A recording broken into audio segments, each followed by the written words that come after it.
Good morning to you. It's now 5 o'clock, and I'm Joan Jones with your top stories. With the top story of the day appears to be the rain today. We've got plenty of it coming down. Also, the visibility is a little bit lower this morning. You're going to notice some fog and mist on the roads. There's more rain coming our way today, too, and we'll start out with a light rain for this morning. More widespread as the day does go along. So through the afternoon and into the evening, some good steady pockets of rainfall. I think it's important to note now the storm system's slowing up a little bit. So looking like Saturday evening into early Saturday night could be when some of the heaviest of the rainfall comes down, and also when we could have a severe weather threat. That's Channel 4's Stefano DiPietro. Keep it here on 99.7 WTN. We'll stay on top of all of that weather that's headed our way. A big sex trafficking bust around here in Nashville yesterday, announced by federal, state, and local authorities. They say those arrested are linked to the violent Venezuelan gang Tren de Aragua. Today, we arrested 8 individuals in Tennessee and other states as part of a long-term investigation into human trafficking and gang activities led by members of TDA. We have rescued dozens of victims exploited by this gang. FBI Special Agent in charge in Nashville, Joe Carrico. I especially want to thank Metro Nashville Police Department and TBI because they were the ones that initially uncovered this case and began peeling back the leads. Metro Police Chief John Drake said that the persons indicted today promised Venezuelan women and women from other countries safe passage into the U.S., but once they got here, they were forced into commercial sex acts to pay what he says were outrageously high travel debts. Market numbers now brought to you by Beacon Capital Management, online at beaconcm.com. A mixed finish for stocks on Wall Street as investors digest Monday's tariff moves by President Trump, Tuesday's remarks from the Fed chairman, and the anticipation of the next round of inflation data. The Dow added 123 points. The Nasdaq was down 70. The S&P nearly even. In his opening remarks to the Senate Banking Committee, Federal Reserve Chair Jerome Powell told lawmakers that the Fed isn't in a rush to adjust interest rates again. The next inflation snapshot comes Wednesday when January's Consumer Price Index is released.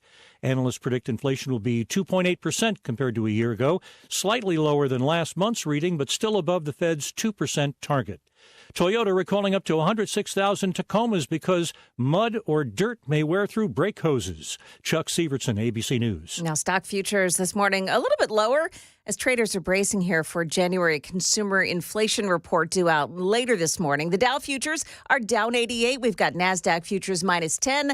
S&P futures are minus 9 points. That's the latest news. Traffic and weather are up next. I'm Joan Jones, WTN News.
There's an accident this morning on the northbound lanes of 65 at the I-24 downtown exit. That's number 86, and 2 left lanes are blocked by that accident. Also, a little bit slow as you're coming in on 24 this morning in a number of spots. Really, the big story this morning is that there's very little visibility once you're getting closer to Nashville. So careful out there. You may need some extra moments again to get into work. Traffic every 10 minutes, every morning on Super Talk 99.7 WTN.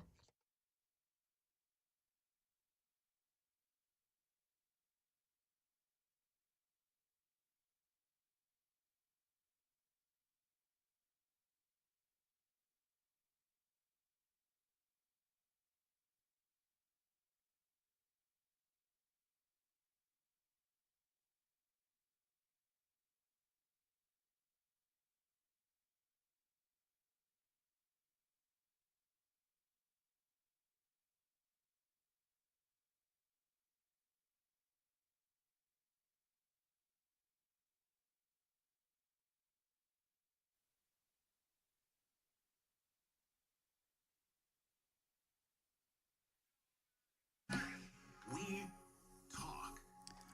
5:06, Nashville's Morning News on Super Talk 99.7 WTN, and welcome on in to your Wednesday, February 12th of 2025. Hope you are doing well. Hey, coming up at 5:25, another episode of Mad Maxine. Elon Musk, where are you? He was actually in the Oval Office yesterday. That's where he was, and it was epic. Did you see that? This was a lot of fun. Elon Musk in the Oval Office inviting full transparency. We're going to talk about that as the morning does continue to progress. But it was his son that sort of stole the What is his son's spotlight. name? I What don't is his- know. Okay. Is this one of the kids that has an actual name or just... No, it's one of the weird names. It's Okay. one of the weird names. Yeah. But he did. He stole the show. And it was a lot of fun. And for, Mad Max. Elon Musk, where are you? He very methodically and very plain spokenly for Elon Musk, he ticked off like 5, 6, 7 different things that the government needs to do better. 150-year-olds, by the way, getting Social Security is one of them. The Pennsylvania mine, I'm going to get into all this. The Pennsylvania mine, where they file retirement paperwork for federal employees manually. Can you imagine? Did you hear this story, Joan? No. Oh. So apparently, I guess I'm going to do Yes. this now. I guess I'm going to do this now. It's a good one. It is a good one. I was going to do something else. Big news, of course, you heard Joan talk about it. Mark Fogel has been an American hostage in Russia, has now been released yesterday. He woke up in that Russian prison this morning. He is waking up in the Lincoln bedroom late last night. An amazing story. Donald Trump out in the snow meeting this returned hostage and the Trump administration. Mark Fogel released after roughly 3.5 years in a Russian prison. It is a whole story with Mark Fogel. And so let me get through the Fogel stuff first, because I want to do that, because that's what I was going to open up with. There's a lot to talk about today, so let's get right to it. Mark Fogel, what an incredible moment last night where you had him, and he was, again, released from that Russian prison, and I guess another one is going to be released today. You know what he was arrested for, Mark Fogel? He was sentenced to 14 years in a Russian prison because he had medical marijuana prescribed by a doctor, and he was caught with it in Russia. So he spent over 3 years in that Russian prison, and Donald Trump, again, trudging out in the snow, welcomed him, and Fogel was, of course, as you can imagine, very touched. And Secretary Rubio, who met my son a while back. I'm a middle-class school teacher who's now in a dream world. We're going to show you the Lincoln bedroom in a little while. It's a very special place. Appropriate for tonight, I think. Very appropriate. And thank you all. Donald Trump, peace through strength, persuaded Vladimir Putin to release an American hostage. Apparently, the White House is saying that it gave up nothing So this seems, for me, you had the Trump administration, I think it was Steve Wyckoff, goes off to Russia, meets with either Vladimir Putin himself or Putin's operatives. One way or another, a goodwill gesture by Vladimir Putin to finally release Vogel. And I think this is great. This is incredible. The White House, again, saying they gave up nothing. Goodwill gesture, because, they're talking about Ukraine right now. Donald Trump, let's be all honest. Donald Trump has been flexing his muscles on the world stage. He's been going after Canada and Panama and Greenland, of course, Mexico, those other countries, also Russia and Ukraine. And so Trump is showing peace through strength. And as far as Vogel goes, last night was he was amazed that he was actually home. And it was a great speech. Thank you all. And I love our country. And I'm so happy to be back here. And I wish I could articulate it better. You've done beautifully. And he's got a great mother. And when I saw the mother at a rally, she said, if you win, will you get my son out? And I promised. She's 95 years old. And I said, we'll get him out. And we got him out pretty quickly. She told me that exact words. I remember. She made quite an impression. And you also did. Yeah. And I'm in awe of what you've done and your team. It's great to have you back. So you just heard Mark Fogel and Donald Trump, and they're talking about Fogel's 95-year-old mother. Her name is Malphine. It's I've never heard that name before. Malphine. Yeah, Malphine. is that Malphine? I hope I'm saying that correctly, because she sounds like an amazing woman. Mm-hmm. Do you know where Donald Trump met her? No, where? Butler, Pennsylvania. Oh. Minutes before he was hit with an assassin's bullet, would-be assassin's bullet. He had finished speaking to her backstage there in Butler, Pennsylvania, took the stage, and was shot in the ear. So just minutes before he was almost killed, he had met with Malphine. This is from the Wall Street Journal. Linking arms with Donald Trump, Malphine Fogel recounted her son's ordeal, how she was struggling to get the Biden administration to prioritize his case and her fears for her son's health. Flashing a thumbs up before a camera, Donald Trump promised to, quote, get him out, then invited her onto the VIP section of the stage to watch him speak. She was only a few feet away from the podium when shots rang out with a single bullet grazing Donald Trump's ear. The candidate, of course, we all know, was tackled. A congressman shielded Malphine Fogel from incoming fire. Oh, my goodness. Isn't that amazing?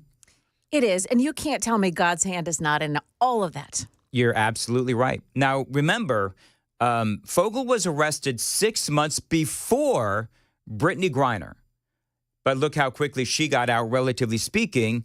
Then, think about Fogel in this prison, Mark Fogel in this prison in Russia, where he sees Brittany Griner released. Then he sees Paul Whelan, Wall Street Journal reporter Evan Gershkovich, and Trevor Reed all released before Donald Trump finally made it happen. Now, for some reason, I don't understand, and maybe somebody can explain it to me. For some reason, Joe Biden, in his infinite wisdom, or the Biden administration in its infinite wisdom, chose not to designate Mark Fogel as wrongfully detained. They just let him rot in prison. So here he was basically imprisoned, the Biden administration not doing anything. His mother, Malphine, she was out there saying that the Biden administration, they would pay no attention to him whatsoever. And so it really frustrated this poor 95-year-old woman. I've got that audio coming up here on Super Talk 99.7 WTN. By the way, very quickly, we do have the Super Text line. It is open at 615-737-9986, 615-737-WWTN. Would love to hear from you this morning. Do us a favor. Watch us on YouTube if you would. And you can take the Daily Dan poll. And I'm going to be honest with you, I have actually forgotten. Oh, the Daily Dan poll. This is a great one. And it was KGB. KGB, the Daily Dan poll is, what do you think the future is for Caroline Leavitt? Because she's got clearly, at 27 years old, an amazing future. And so we put in governor, congressman, senator, or like none of the above. None of the above. So someone actually put in Fox News, which makes sense. I think we'll make none like obviously like one of those like on desk people. But I was future mainly in politics. Yeah, I mean, I think she is amazing. So that is the Daily Dan poll. Do us a favor, take the Daily Dan poll. When you watch us on YouTube, do us a favor and like the channel, subscribe, and all of those other things. And by the way, the podcast from the show available anywhere you get your podcasts. 5:15, time to check the roads on WTN. Two problems now. 65 northbound, both of them. One in Talbot's Corner on 24, exit 86. There's a stalled out car. The left shoulder is blocked off by it. That, by the way, is a tractor trailer that's stalled out. And then the North Loop, 65 northbound, just before I-24, exit 86AB. There's an accident and two left lanes are blocked by it. Now, we're being told by Stefano DiPietro this morning that visibility is way down because of some fog. Mostly it's concentrated around the Nashville area. So as you're headed in, just be advised that it may not look so bad where you are, but once you get into Nashville, pretty thick this morning. Traffic every 10 minutes every morning on Super Talk 99.7 WTN. Thank you very much. Wet roadways. Your weather today, 56 degrees and going to be rainy most of the day. And as you heard Joan mention, we do have some visibility issues right around. Was it Nashville you're saying? Around Joan? Nashville, it's the worst. All right, very good. Nothing to see in Nashville anyway. Totally kidding. Moving right along. So Malphine Fogel. Now, this is, again, the mother of Mark Fogel. And she was quoted by local television in Pennsylvania. She's from Pittsburgh. They're all from Pittsburgh, Pennsylvania, or outside of Pittsburgh, Pennsylvania. And she spoke about how excited she is that her son is finally out of that Russian prison thanks to Donald Trump. He just said, I'm in the Moscow airport. And, of course, he usually calls from the prison. And I said, well, what are you doing there? He says, I'm waiting for a plane to take me to Washington, D.C., which was unbelievable, unbelievable. Actually got dizzy. Yeah, 95 years old, and I'm so glad that he got out in time to see his mother once again. By the way, this is Mark Fogel's sister. He called my mom right before he got on the plane. And so it was like, oh my gosh, is it going to happen? And then we got the news that they were out of Russian airspace. So we are really pumped. So again, that is Mark Fogel's sister. And as you can imagine, Trump getting Fogel back. This is a guy from Pennsylvania, a history teacher. Biden refused again to even consider him wrongfully detained. I think that says a lot about Donald Trump. You know, promises made, promises kept. And apparently we didn't have to give anything up. Biden gave up terrorists to get Brittany Griner back, but Fogel, nothing. Eventually, I will say, December 1st, Joe Biden finally decided that, yes, Mark Fogel is wrongfully detained. But why did it take 3.5 years for Biden to finally designate this guy as wrongfully detained? I think this is an example of peace through strength. Honestly, it's a great day for, obviously, Mark Fogel, the Fogel family as well, but also it's a great day for America as we're getting one of our guys back. Again, Mark Fogel talking about Donald Trump. I feel like the luckiest man on earth right now. And I want you to know that I am not a hero in this at all. And President Trump is a hero.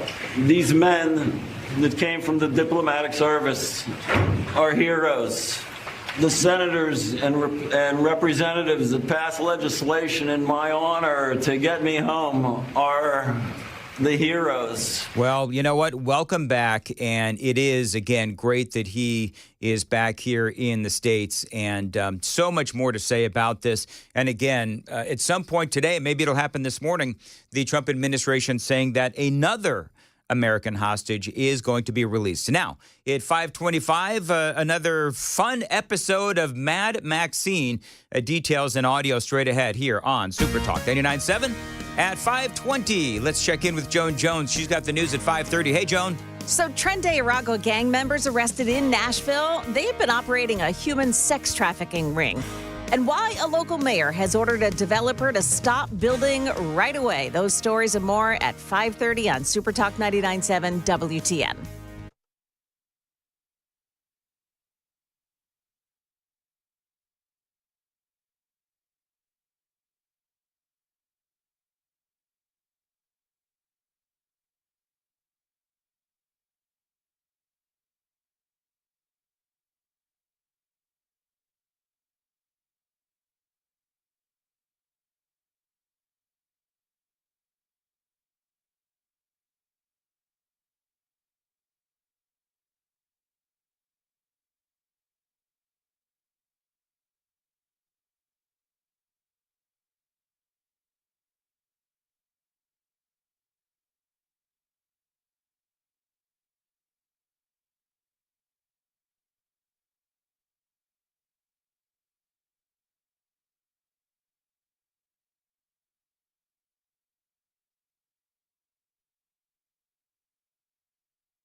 Nashville's Morning News on Super Talk 99.7 WTN. Good morning to you, friends.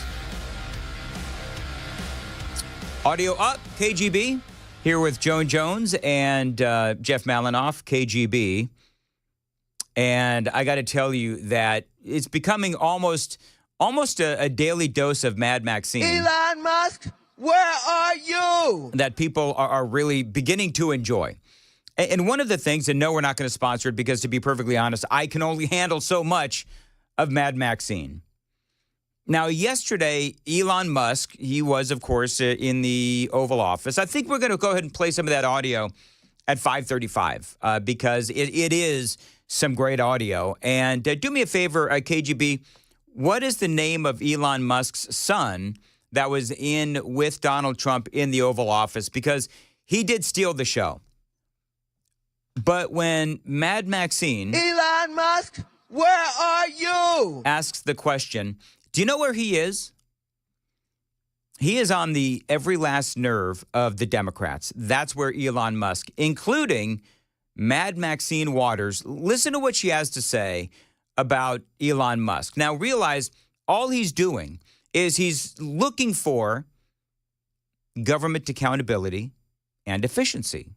There's nothing wrong with that.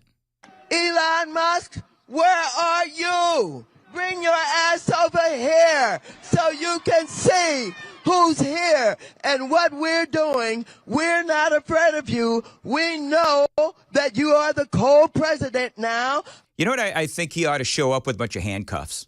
We need a limit on how much we play Maxine Waters, by the way, just for the audience's sake. I think it would be funny if Elon Musk, we're not afraid of you, Elon Musk. You know what? He ought to show up with a bunch of handcuffs. I think that'd be very funny. They would scatter. Oh, they would scatter. They would scatter like, well, never mind. Maxine Waters would melt. You can't put anything on her. She'll just deteriorate before your eyes. You throw water on Maxine Waters melt. and she melts like the wicked witch of the... I have Elon's son's name, but it's the one that is impossible to pronounce. Yeah, but I think it's just X. Is that the one...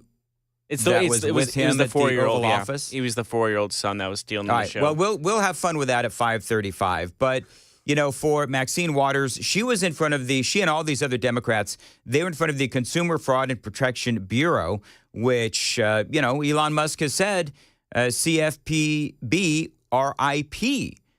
And that is going to be the next USAID.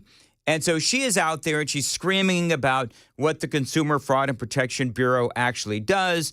And the reality is, if it's anything like USAID, they've got a lot to hide. Of the United States of America. But ladies and gentlemen, I want you to follow very closely what he's doing and how he has done it. Oh, the American people are following it. They're following it. He's using artificial intelligence to find corruption and inefficiencies in the federal government. Why does Elon Musk want to get rid of all of this? Because he's a thief. He's a gangster. Yeah, it takes one to know one. He brings his billionaire friends along with him because they think that they can take over this country. And Trump has said, you give me enough money, you can have it. All right, that's enough. How did she lose that poll? That is enough for Mad Maxine for now. Now, I love what Senator Katie Britt has to say regarding this whole notion that Elon Musk is a co-president. Listen to this. This is brilliant. Conversations about a co-president, referencing Elon Musk, referencing the work that Doge is doing. I think it's important to remember that President Trump ran on this. I mean, he said, we're going to look for wasteful spending across our government. We're $36 trillion in debt, y'all. That's not only fiscally irresponsible, it is actually morally irresponsible. And the difference in this administration and the last administration is that President Trump is actually the final arbiter. And it's interesting that none of you had anything to say over the last 4 years when it is clear that our commander-in-chief was not in command. Boom. And if we're going to use the term co-president, then let's go back and say co-president Jake Sullivan, co-president Ron Klain, co-president Jill Biden. I mean, it seems that some of the biggest decisions were made during the president's afternoon nap time. Well, that is absolutely boom-worthy. Senator Katie Britt got a lot more straight ahead. It is 5:30 on Nashville's Morning News. By the way, Super Text is open, 615-737-9986. Hope to hear from you this morning. Got a lot more straight ahead on Super Talk 99.7 WTN.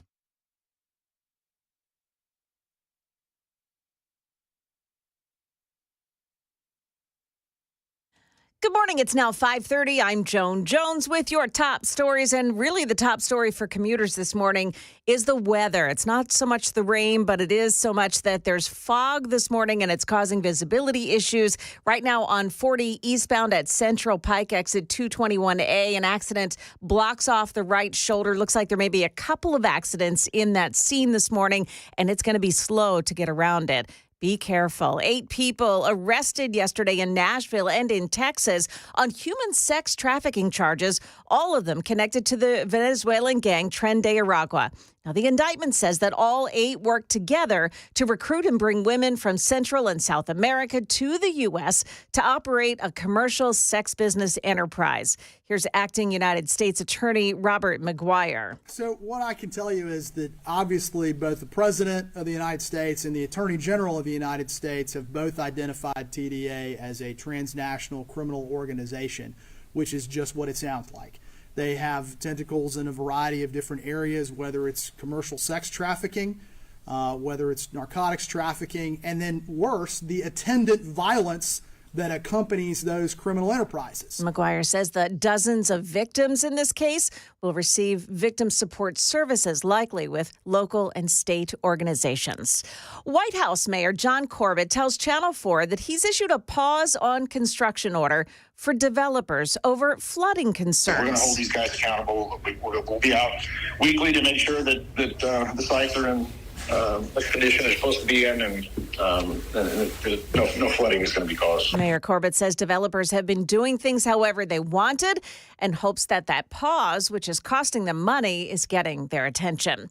Some other news this morning. The Inspector General of USAID was shown the door yesterday after issuing a report critical of the Trump administration's efforts to dismantle that agency.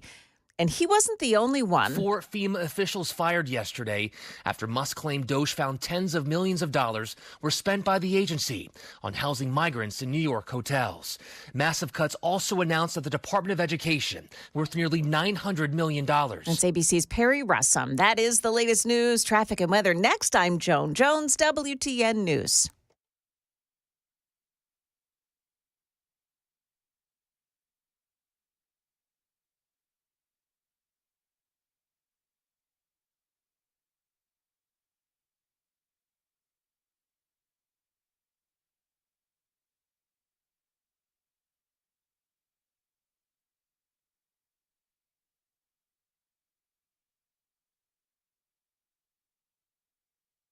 The guaranteed offer is the easiest way to sell your home.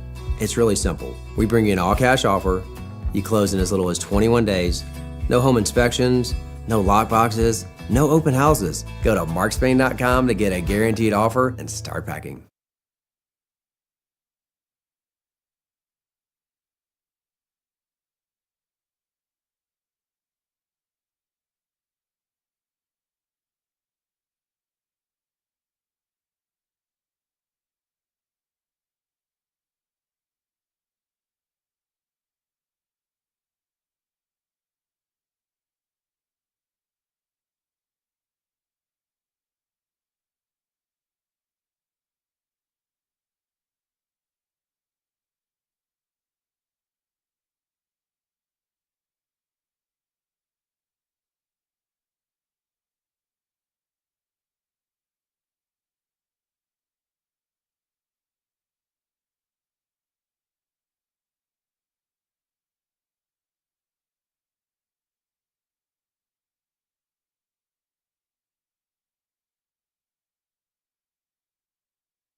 Hey, just a reminder, the visibility is down to less than a mile this morning around the Nashville area. So now there's accidents. The Hermitage area, 40 eastbound Central Pike. It's an accident. The right shoulder is blocked off, and police are saying that this looks like two separate accidents involved in that. Also, Talbot's Corner, 65 northbound after I-24 downtown exit 86, a stalled out tractor trailer that blocks the left shoulder, and the North Loop this morning, 65 northbound, just before exit 86AB, there's an accident and two left lanes are blocked off by that one. Traffic every 10 minutes every morning on Super Talk 99.7 WTN.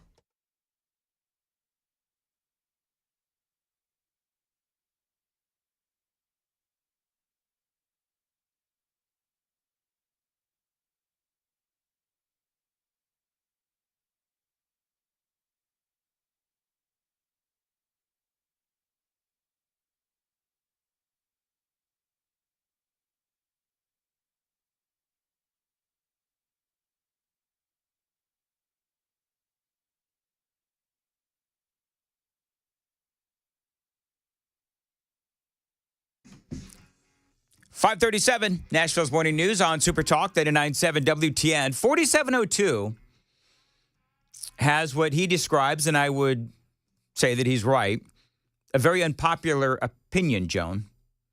And what is his opinion? Mark Fogel. He says, Dan, this may be an unpopular opinion, but the guy in the Russian prison should not receive a minute of fame.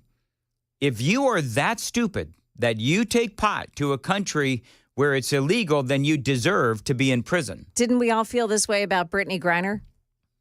I don't remember. Yeah, we did. Didn't she say, though, that the Russians planted that on her? I think, and it wasn't actual pot. It was, I don't remember CBD now. oil. CBD oil. I think whatever. one of the reasons that was so unpopular that she got traded was because we gave them the Merchant of Death. Yes, we did. We did. We gave up the Merchant of Death. I think it was more of that than anything else. She was pretty anti-American, the kneeling at the national anthem stuff.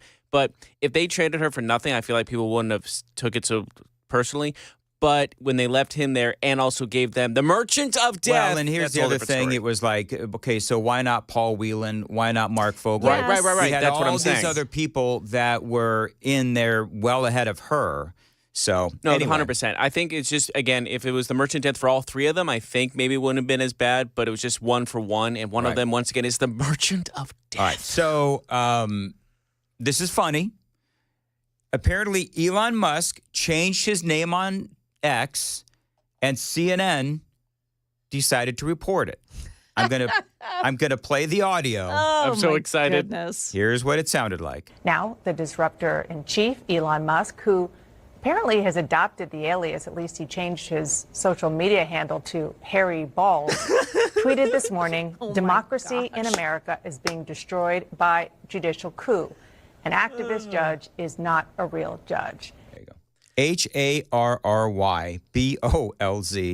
Doesn't matter what you say afterwards. Once you say that, you've lost the plot. You can't be taken seriously anymore. Now, Sorry. the disruptor-in-chief, Elon Musk, who apparently has adopted the alias, at least he changed his social media handle to Harry Balls.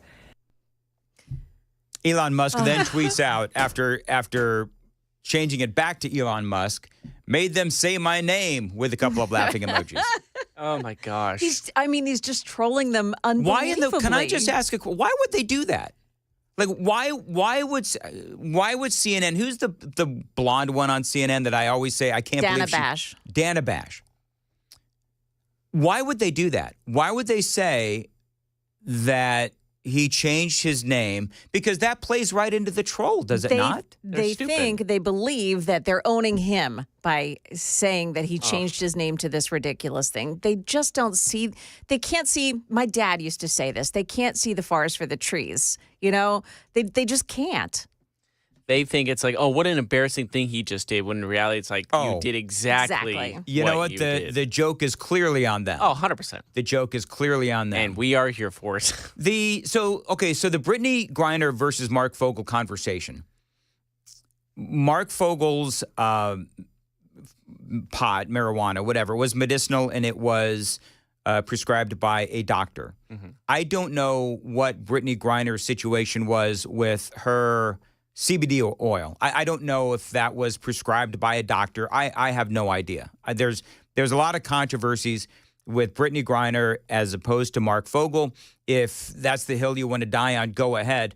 I will say that you've got to admit, and 4702, he's a good guy. He and I converse all the time. But my point is that Trump got him out of that Russian prison. What are we, 3 weeks in? Yeah. 4 weeks into the Trump administration? Yep. We've got another prisoner that is apparently going to be released today. So, like Mark Fogel, don't like Mark Fogel, whatever. Would you at the very least agree that 14 years is a bit much for doctor-prescribed medicinal marijuana? I will also say that Mark Fogel should have known better. I will admit that if you're going to Russia and you know that pot is illegal and they have this knack for grabbing American prisoners, then number one, and I don't know why he was in Russia to begin with. I'm not entirely certain why he was in Russia, Mark Fogel. Brittany Griner was playing basketball, but he probably should have, yes, he should have known better not to bring pot. And I don't know what the Russians would say. Do the Russians say, well, if you're an American, then pot is okay if it is doctor prescribed? I don't know what but it doesn't matter because it's not about the pot. To Vladimir Putin, it's about having an American prisoner. That's what it's about because Vladimir Putin wants negotiating power. So there you go. All right, so Elon Musk's kid was, his name is X. And he was there in with Donald Trump. And it's kind of funny. I thought it was really interesting because Elon Musk threw down a lot of truth in that whole thing. At one point, Joan, did you know about this mine? I have heard about it, yes. And then I saw the pictures that Elon posted yesterday. So this is a point. Elon Musk, he shows up in the Oval Office, and Trump is sitting at the Resolute desk. To Trump's right is Elon Musk and his son, X. X definitely stole the show. It's probably, I'd give it till noon today before the Democrats start screaming that X is also a co-president, but whatever. And so he is out there, and Elon Musk is taking questions in full transparency. Full transparency. He's taking questions from the media. And he started talking about retirees in the federal government and mines, like, mines, underground mines, and how the paperwork is stored and filed for federal government retirees. I want you to listen closely. I'll explain it because it is a little hard to understand. It's so crazy. The most number of people that could retire possibly in a month is 10,000. We're like, well, why is that?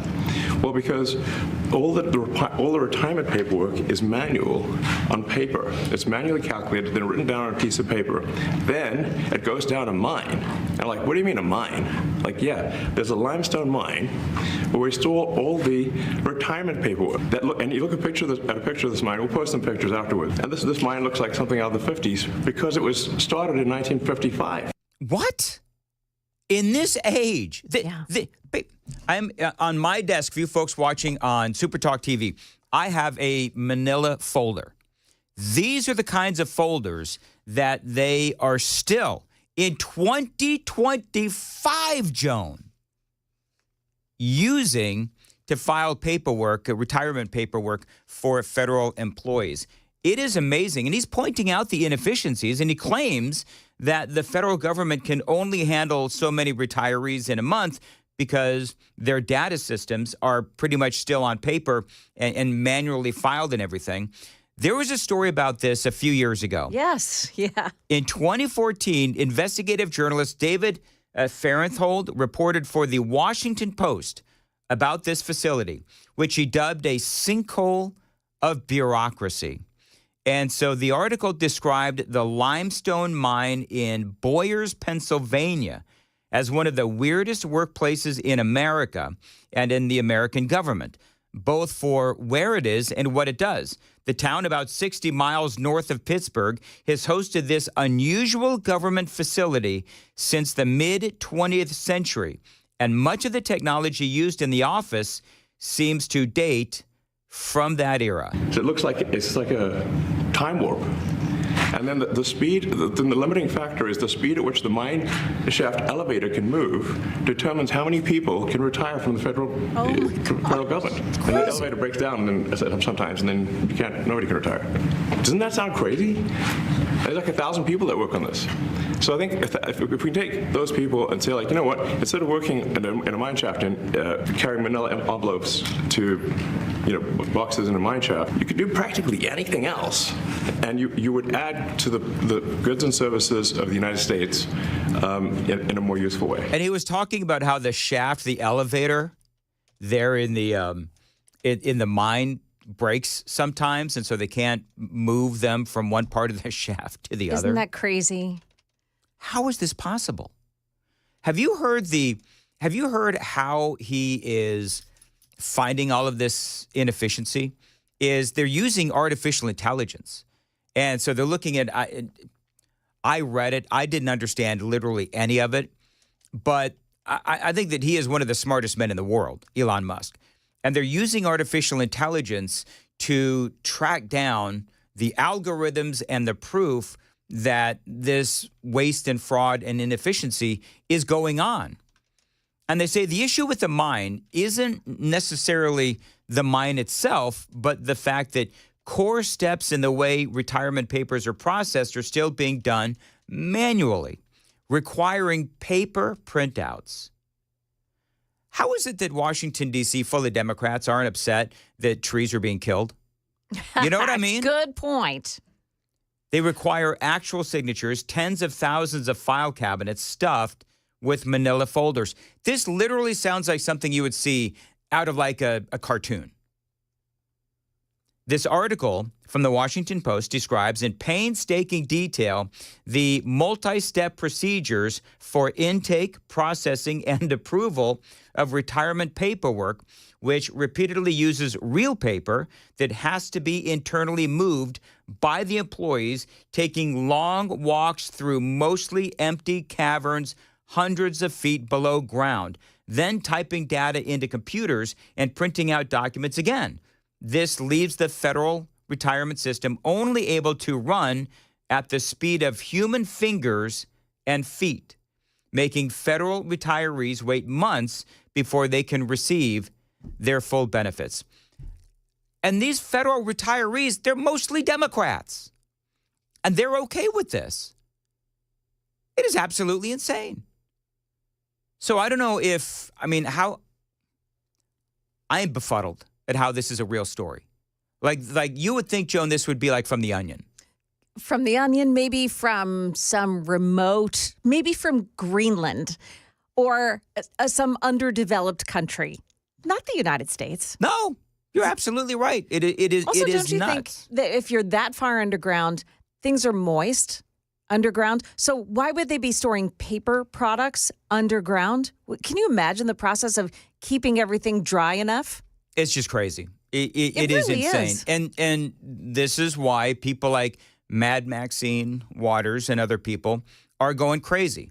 By the way, just as we wrap up this segment. Now, the disruptor-in-chief, Elon Musk, who apparently has adopted the alias, at least he changed his social media handle to Harry Balls. I'll go ahead and just play that throughout the morning.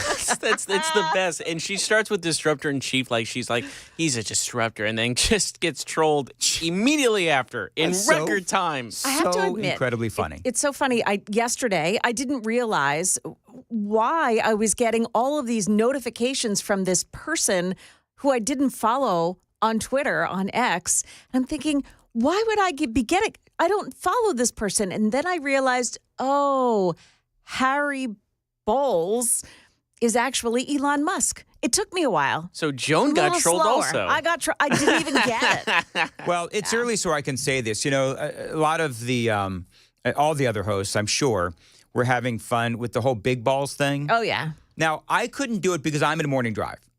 And so I don't want parents to be driving their kids to school. Yeah.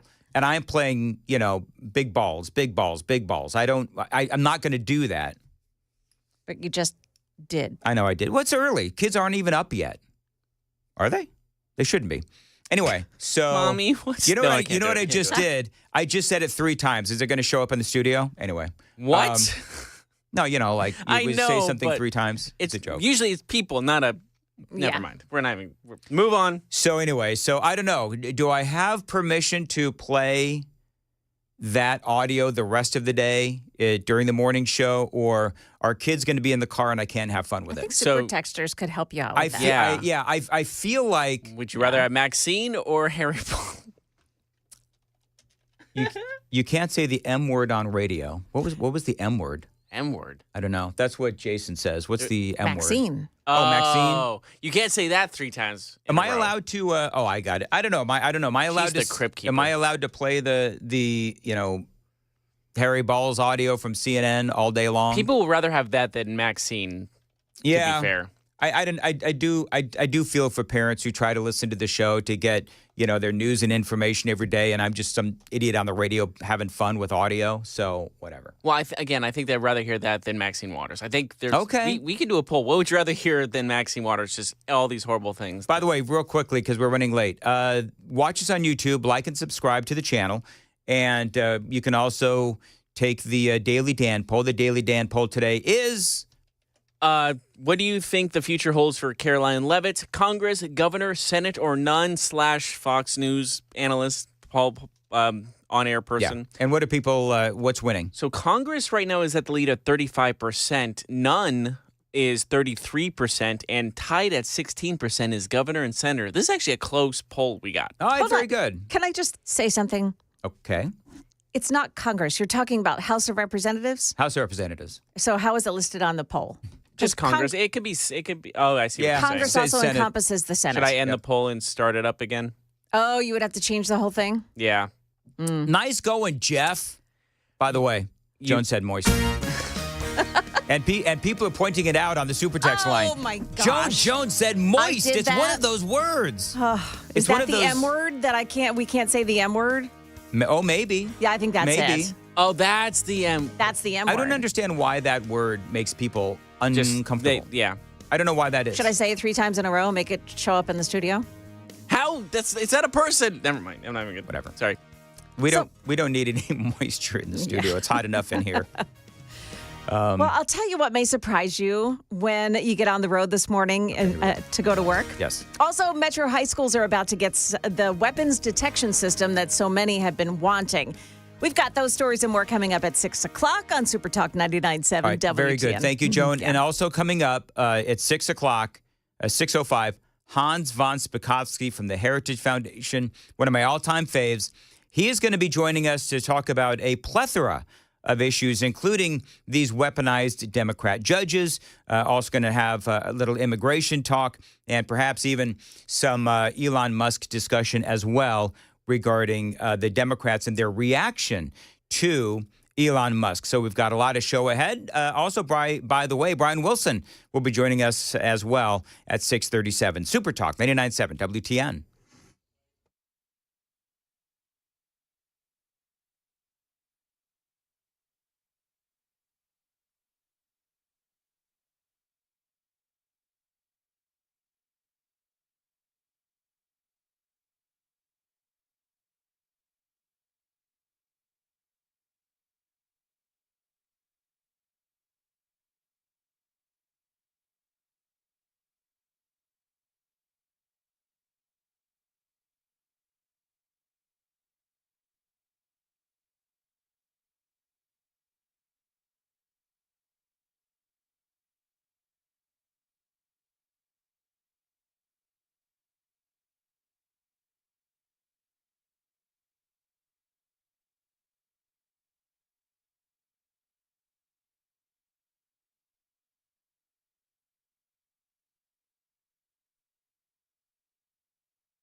5:58, Nashville's morning news on Super Talk 99.7 WTN. Before we get to news with Joan Jones at 6 o'clock, Caroline Levitt, she was talking about Doge's mission.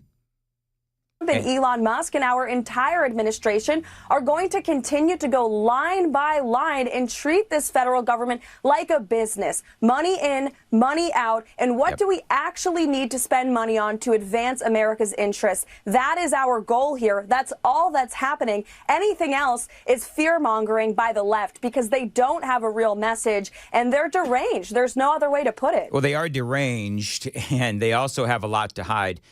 Elon Musk, and part of this Oval Office conversation yesterday, asked the question, why are 150-year-olds getting Social Security? You know, there's crazy things like just cursory examination of Social Security, and we've got people in there that are 150 years old. Now, do you know anyone who's 150? I don't. Okay. They should be on the Guinness Book of World Records. They're missing out. So, you know, that's a case where, like, I think they're probably dead. It's my guess. Or they should be very famous, one of the two. So there you go, more Elon Musk. I've got more Elon audio, by the way, coming up. And Hans von Spakovsky is going to be joining us from Washington, D.C. It is all straight ahead on Nashville's Morning News on Super Talk 99.7 WTN.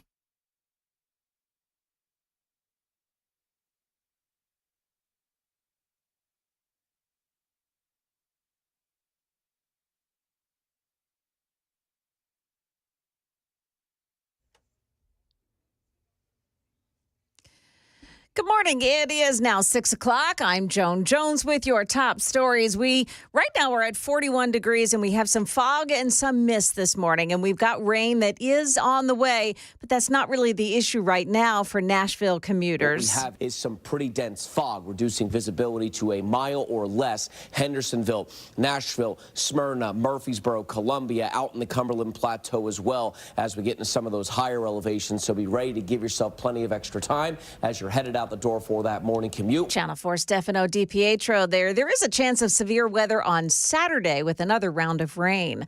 A man reports being attacked by a stranger with a machete in Madison. This happened yesterday morning. That man showed up at the Metro Nashville Police Precinct in Madison just after 2:30 in the morning, suffering with cuts on both of his hands. Now, police transported him to TriStar Skyline Medical Center. The man told officers he was with two friends in the parking lot of Plaza Chapina on Gallatin Pike. When the attacker approached, the victim was able to wrestle the machete away from the man, but that suspect ran off and has not been captured. Metro Nashville School Board voted unanimously last night to approve and start the process of getting weapons detection systems installed in every Metro high school. These are those Evolve systems that were being tested at Antioch High School after the deadly shooting there.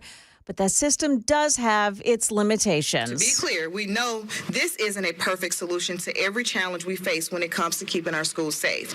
It is, once again, meant to be a part of a multi-layered approach to safety. That is Dr. Adrienne Battles there. She says the detectors will cost about $1.25 million every year. Board members said that they're taking action as early as this morning, and they'll start the process of getting funding and planning installations.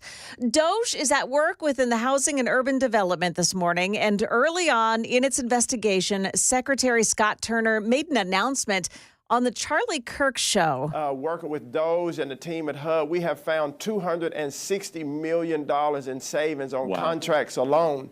You know, so with President Trump's leadership and finding all the waste, fraud, and abuse and streamlining our processes, you know, I'm happy to announce, you know, that we have found $260 million in savings already and to soon find more so that we're good stewards over taxpayer dollars. The Trump administration has been asking employees at HUD to justify hundreds of contracts across the agency, asking whether a contract is critical, whether it had a DEI component, and if that contractor is competent. Well, we are set for the release of the January Consumer Price Index report. It's due out at 7:30 this morning. Traders are expecting that inflation will have grown slightly from the previous month. Market Numbers Report brought to you by Beacon Capital Management, online at beaconcm.com. And stock futures this morning have dipped a bit. The Dow futures are down 66. NASDAQ futures just turning positive. They're up by 3. And the S&P futures are minus 6. That is the latest news. We've got traffic and weather next. I'm Joan Jones, WTN News.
It's an accident this morning, Spring Street at North First Street. Also at Talbot's Corner, there's a stalled out tractor trailer on 65 northbound after the I-24 downtown exit, and it's blocking the right shoulder. Police say it may be sticking out a little bit into traffic, too. Traffic every 10 minutes every morning on Super Talk 99.7 WTN.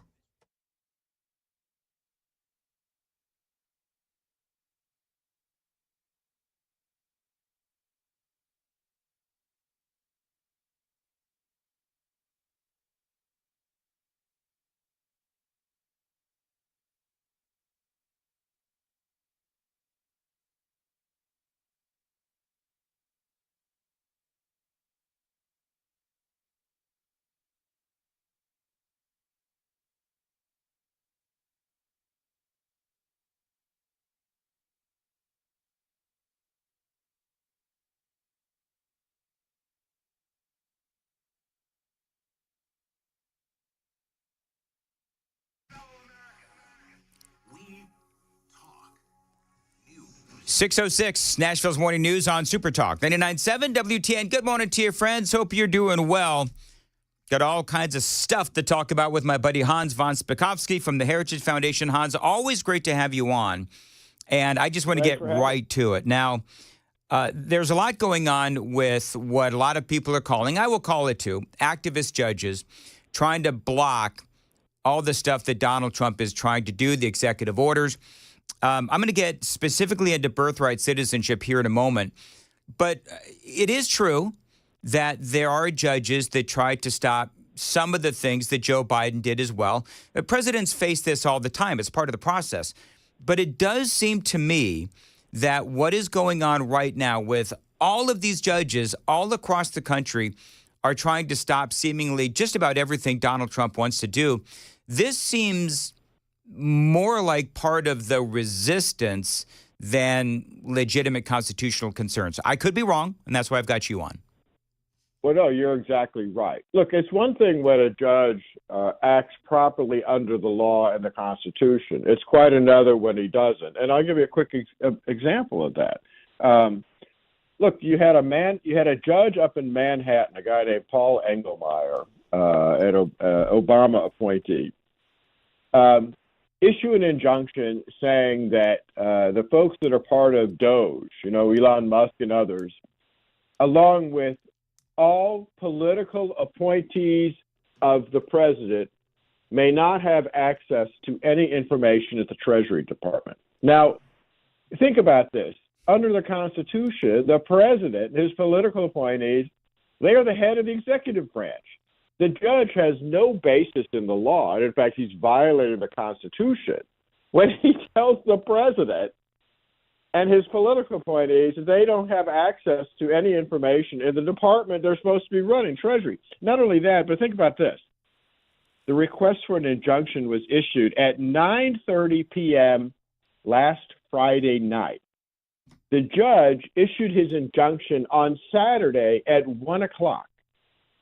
That means that not only did the Justice Department, the Trump administration, have no time to actually put up a defense or even appear, the judge had no time to gather any evidence whatsoever to justify this the huge injunction. That tells you that what we have here are biased judges far exceeding their authority. Well, yeah, you have a lot of these folks out there that are saying that Elon Musk is a co-president and he wasn't elected, Donald Trump was elected. And what I don't understand is that if Donald Trump was elected and he's out on the campaign trail and he's promising the American people that Elon Musk is going to do what he ultimately ended up doing, I don't understand how they're saying that that is unconstitutional. It's either they're deliberately lying or they just don't understand. And, there's a lot of federal employees who have been appointed by the president and so forth who were not elected, but they still carry out, governmental duties. And so I'm having a hard time understanding why, if Elon Musk is unconstitutional, then why wasn't, for example, Anthony Fauci, which is what a lot of people say. Well, you're absolutely right, but everybody needs to understand Elon Musk is simply giving advice and recommendations to the president. He's not the one. He doesn't have any executive authority. He doesn't have any power. He's not the one that is then issuing orders for what has to be done. The president is doing that. And the president, can bring in anybody who wants to give him advice and recommendations. In fact, look, Doge is a expanded version of something that was done before. When Dwight Eisenhower was elected, he was also concerned about government inefficiency and waste. And you know what he did? He appointed an unofficial committee, just like Doge, that consisted of his brother and the Elon Musk of his time, Nelson Rockefeller. Wow. And nobody raised any questions about that. This is part of the lawfare strategy of the left, which is that even when you lose an election, use the courts and use biased liberal judges to prevent a president from acting, as if this one lone federal judge, again, the guy in Manhattan, as if he's got more power than the president of the United States. Well, that's the debate, is you have all these judges and basically they're legislating from the bench, right? I mean, it seems like they have this notion that, and there's a big argument on CNN about this the other day, about how it's really these judges that seem to be either running the country or trying to run the country. It's the judges who are the threat to democracy that the Democrats kept talking about. Look, think about just a very simple fact. The judge in Manhattan issued a nationwide injunction. The jurisdiction of a federal district court judge, these are the trial judges, they don't go beyond the district where they're appointed. They don't have the authority to issue nationwide injunctions, and yet they're doing it all the time. And that is, I'm telling you, that is a real, we have a crisis in our judiciary that is going to have to be fixed one way or another. So would you agree, Hans, because a lot of people are saying Hans von Spakovsky joining us here on WTN. So would you agree with those folks that say we are in a constitutional crisis? I am, but it's not because of Donald Trump. It's because of judges who, without any authority, are in fact infringing on the constitutional authority of the president. Let's talk about birthright citizenship. By far, I think one of the, I don't know, it seems like it's got the left hair on fire, but, you know, I read something that you wrote online, and you say that Donald Trump's order to end birthright citizenship, what it really does is it fits in nicely, you say, with the 14th Amendment. I'm going to ask you to explain that coming up next here on Super Talk 99.7 WTN. It is 6:15, close to 6:15. Want to get to the traffic before I ask that question about birthright citizenship, because it is a long and complicated answer. So I want to get to the traffic. We've got wet roadways and some fog out there. So let's check the traffic here on WTN.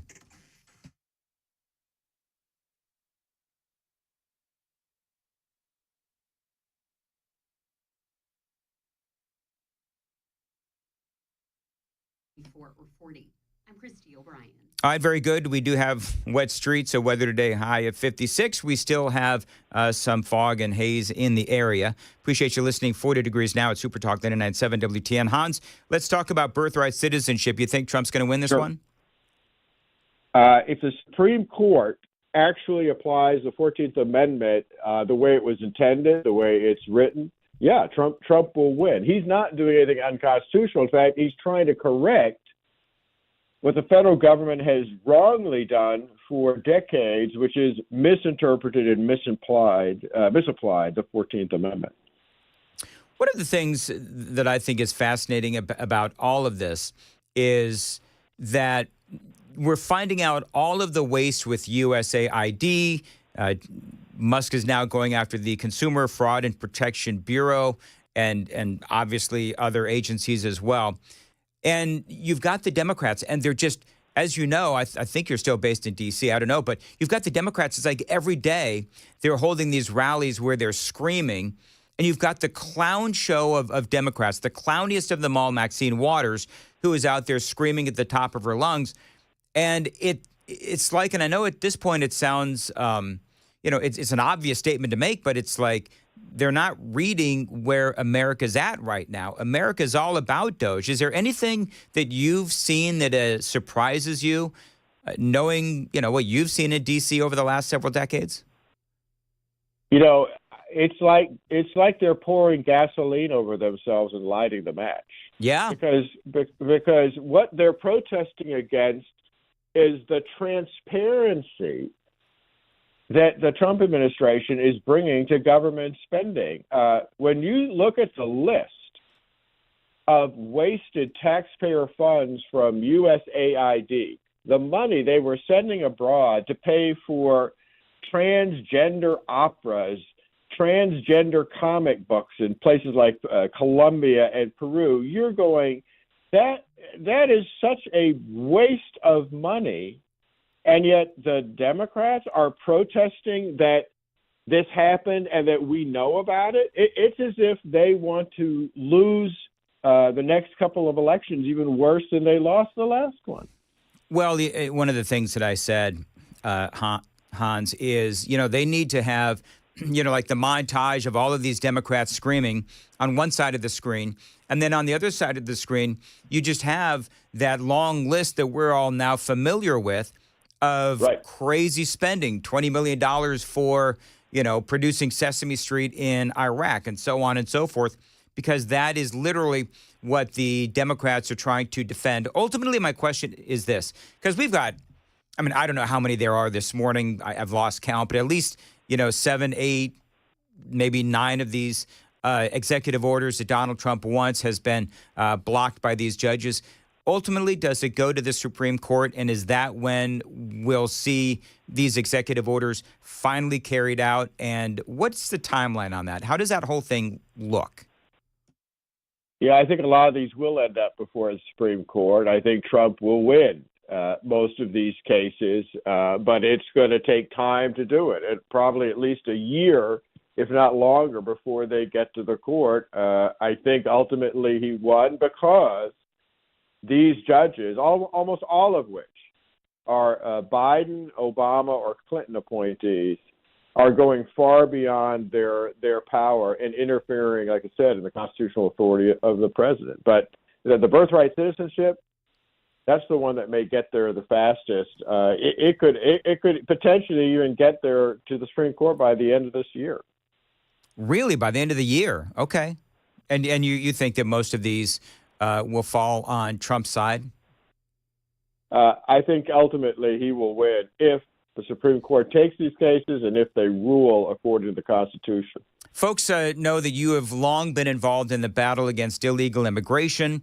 When you and I first started speaking years ago, more often than not, the conversation was about illegal immigration. In the time that we have left, how satisfied are you with two things? Mass deportation and crossings at the border, as you know, are way down. The president's doing exactly what he promised he would do. And that was one of the chief reasons Americans voted for him. As you said, not only have they been effective in actually rounding up large numbers of criminal, dangerous aliens, but that has acted as a deterrent. So that the number of people trying to cross has gone way down. And here again, Democrats are on the wrong side of this. Americans, no matter which political party they're in, do not want these criminal, illegal aliens roaming their streets, and they don't want even illegal aliens who may not be criminals taking jobs away from them. And so, again, the president has full support for this, and so far, he's been very effective in this. All right, Hans, always great to have you on, and have a good rest of week. Appreciate you being with us here on Nashville's Morning News on Super Talk 99.7 WTN. It is 6:20. My entire life, Dan Mandis here, by the way, my entire life, I have dealt with the hassles of glasses and contacts. And as I've gotten older, my eyesight, as you know, has been getting worse and worse. I had issues driving at night, reading small halos, reading small fonts and halos around lights. And it's been really frustrating. And I decided that I simply cannot live like this. And that's why I'm so thankful to have found Dr. Horn and the team at Vision for Life. Now, they've helped thousands of people take control of their vision. I am excited to now be one of them after discussing replacement with Dr. Horn and how the procedure can correct both near and far vision while eliminating cataracts for good. I knew that I had to take that leap, and I did. As you know, I am now, after having both sides worked on by Dr. Horn and Vision for Life, both eyes now at 20/20 Vision. Friends, if you are dealing with the same struggles, you owe it to yourself to check out Vision for Life and see why they were voted Nashville's best ophthalmologist. Call them today, 615-436-2020. As always, tell them Dan told you to reach out, 615-436-2020. You can always find them online, visionforlife.com. That's visionforlife.com. It is 6:21 on Nashville's Morning News on Super Talk. Joan Jones has the news at 6:30. Joan. What parents have to say about those AI weapons detection systems that are now being installed in metro high schools. Also, why one reporter was told to stay out of the Oval Office during yesterday's big meeting with Elon Musk. We've got those stories coming up at 6:30 on Super Talk 99.7 WTN.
O'Brien. 625, Nashville's Morning News. By the way, Brian Wilson coming up for his weekly segment right here at 636 on WTN.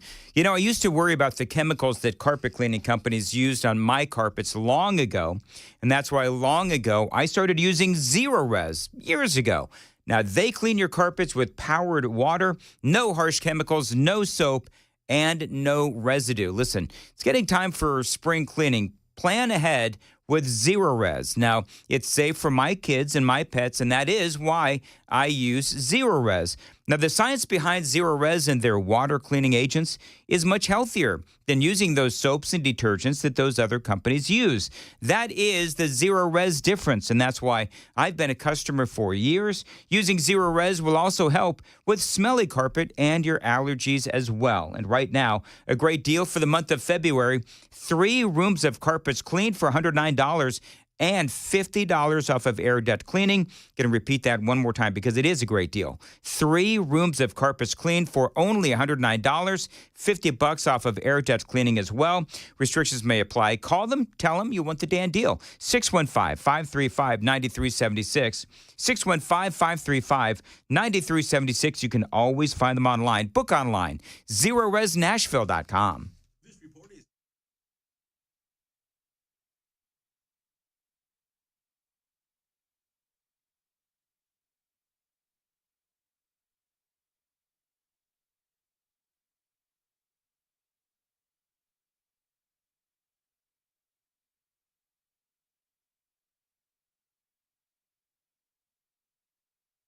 627, Nashville's Morning News on Super Talk 99.7 WTN. We're talking about what happened yesterday in the Oval Office. It's what everybody's talking about, right? Elon Musk walking in. He was with Donald Trump, and Elon's son X was there. And by the way, I'll see if I can share this in the next segment. Do you know, Joan, who's not happy that Elon's 4-year-old son X was in the Oval Office? I don't know. The ex-wife. Oh, really? Yeah. She is not happy at all. And is this the one with the the tattoos? And I have no idea. I can't keep you. I mean, on the kid's name is a math problem. I'm pretty sure that's the one you're referring to. Well, you know what? I don't know. But she's speaking out, and the story goes that Elon's ex-wife is speaking out, even though she could be deported. Oh, is what they're saying. So I'll share that story with you coming up here on Super Talk 99.7 WTN. I did like what Elon had to say regarding bureaucracy. This was yesterday during the meeting in the Oval Office with Donald Trump and reporters. If there's not a good feedback loop from the people to the government, and if you have rule of the bureaucrat, if the bureaucracy is in charge, and then what meaning does democracy actually have? I mean, he's right. When you look at what is going on in Washington, D.C., and when you look at how loudly and passionately they're almost panic-ridden that these Democrats are protesting. It's like a daily onslaught of Maxine Waters in front of a microphone and all of these other Democrats. Then you can tell that they're not mad. They're panic-stricken. And the reason they're panic-stricken is because they've had all of these inspectors general, they've had all of these folks that have been protecting them and hiding all of these things that they've been doing and the things that they've been spending money on in what seems to me like this massive money laundering situation going on in Washington, D.C. And they're being found out by Elon Musk and Donald Trump, and they're trying to scream their way out of this, and it's not going to work. Got a lot more straight ahead with Brian Wilson on Super Talk 99.7 WTN.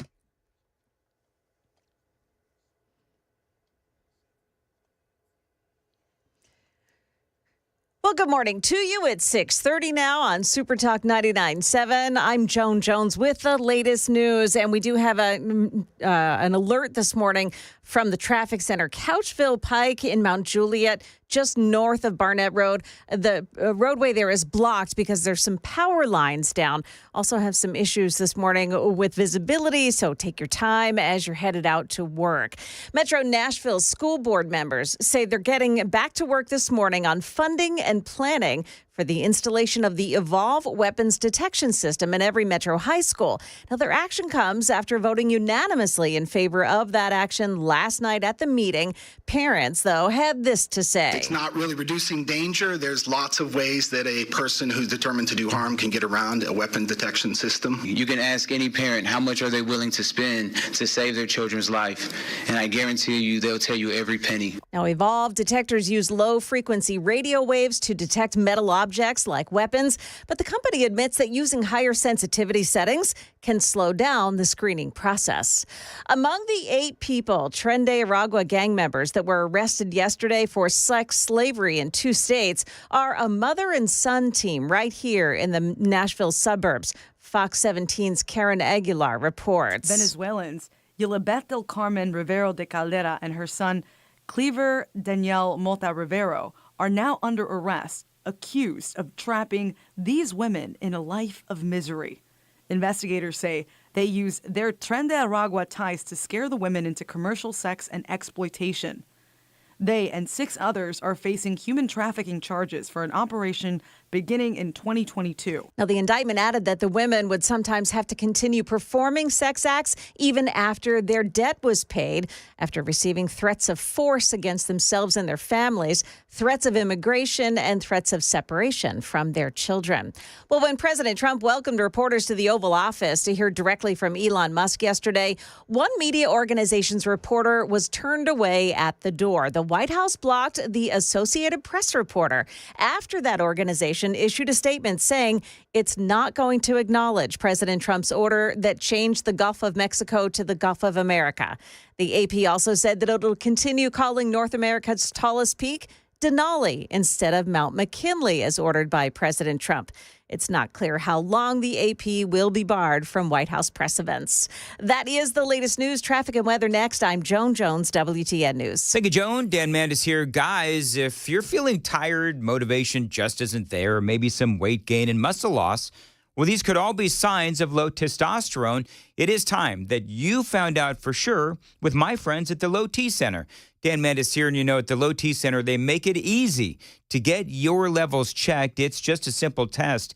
And with their on-site lab, you're going to get your results back immediately. Now, this isn't your typical doctor's office. They simply specialize in treating low T with testosterone replacement therapy, or TRT, for each individual patient. Now, they've been helping patients for over a decade, and their treatment plans are optimized for each patient, personalized just for you. There's nothing standard about Low T Center. Everything is customized for you. And by the way, for current patients, Low T Center is offering you a $150 referral credit for each new patient that you refer. So get back to your best. Go to lowtcenter.com to book your appointment today. That's lowtcenter.com. Low T Center, reinventing men's healthcare.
Yeah, we've got power lines down in Mount Juliet this morning. They're on Couchville Pike, north of Barnett Road, and police have now blocked access to that road while they work on cleaning it up.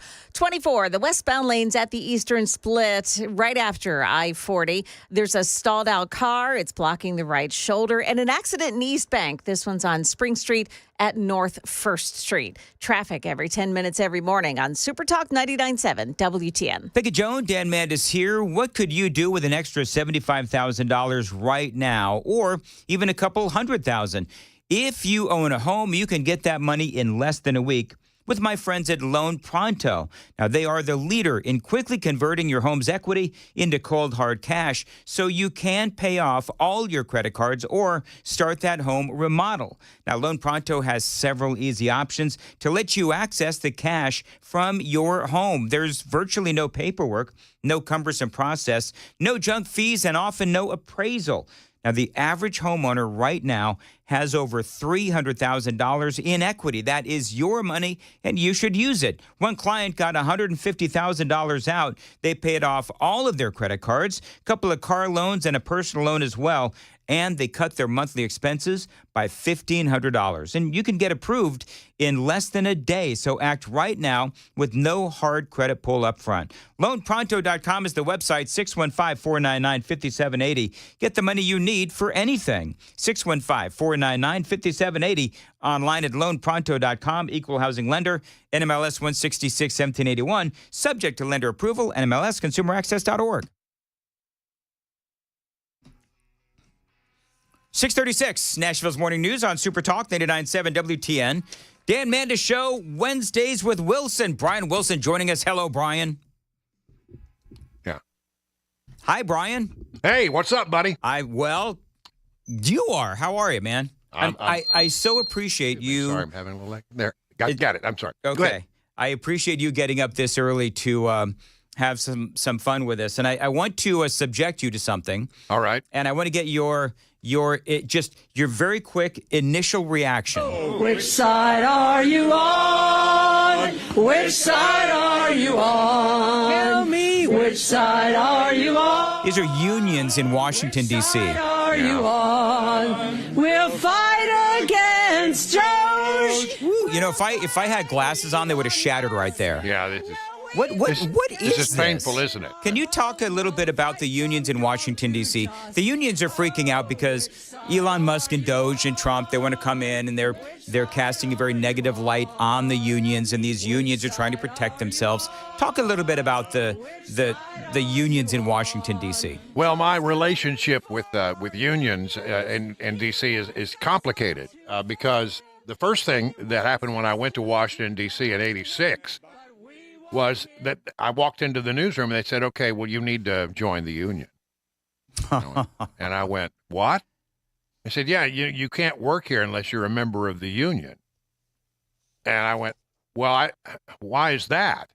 And they said, well, it's just the way it is. And I said, well, I don't like giving people money, just because I'm told I have to in order to just have a job. And if you're telling me if I don't do it, I can't have the job. And they said, yeah, that's basically the way it works. And I went, well, so I went to the news director. I said, what would happen if I said I did not want to join the union? And she said, nobody's ever asked that question before. And I said, well, I'm asking. And because it just, just philosophically, I don't like the idea of being told in order to have a job, which, you earned by having skills and ability. Yep. But in order to have that job, you have to pay people a lot of money. And so I did that. And they basically came back to me about a month later and said, we ran it all the way up the chain and we decided you need to join the union. There you go. So I joined the union. And at one point we were trying to get a contract out of the company and things were not going well. And I actually became the shop steward for about a week. Oh, that is so funny. So I'll take that job for a week to negotiate a new contract, but then I'm out. So if you were still in Washington, D.C., we'll fight against that'd be you? No, and I would not. But now you're talking about the government workers yes. and their union, and it's very strong. Yep. and you very know, and very left leaning. It is absolutely left leaning. There's no doubt about it. And now you got this situation where, you know, they're trying to change things, make people come back to work. Lawsuits are being filed, and we're being told by the Democrats and by others that this whole thing is somehow unconstitutional. It's a constitutional crisis, and I just don't see it that way. I look at the thing and I say, look, Americans knew going in when they voted that Donald Trump was going to do that. He was very upfront about it. There was no surprise with Doge. And people in America knew that going in. They voted for him. He became the president of the United States. And by my understanding of the Constitution, he's in charge of the executive branch. He's like the CEO of the executive branch, among many other things. And to say that somehow because you are insisting people come back to the workplace and you're negotiating and you're saying, here, if you don't want to work here, here's the door. And by the way, we'll give you a nice severance package.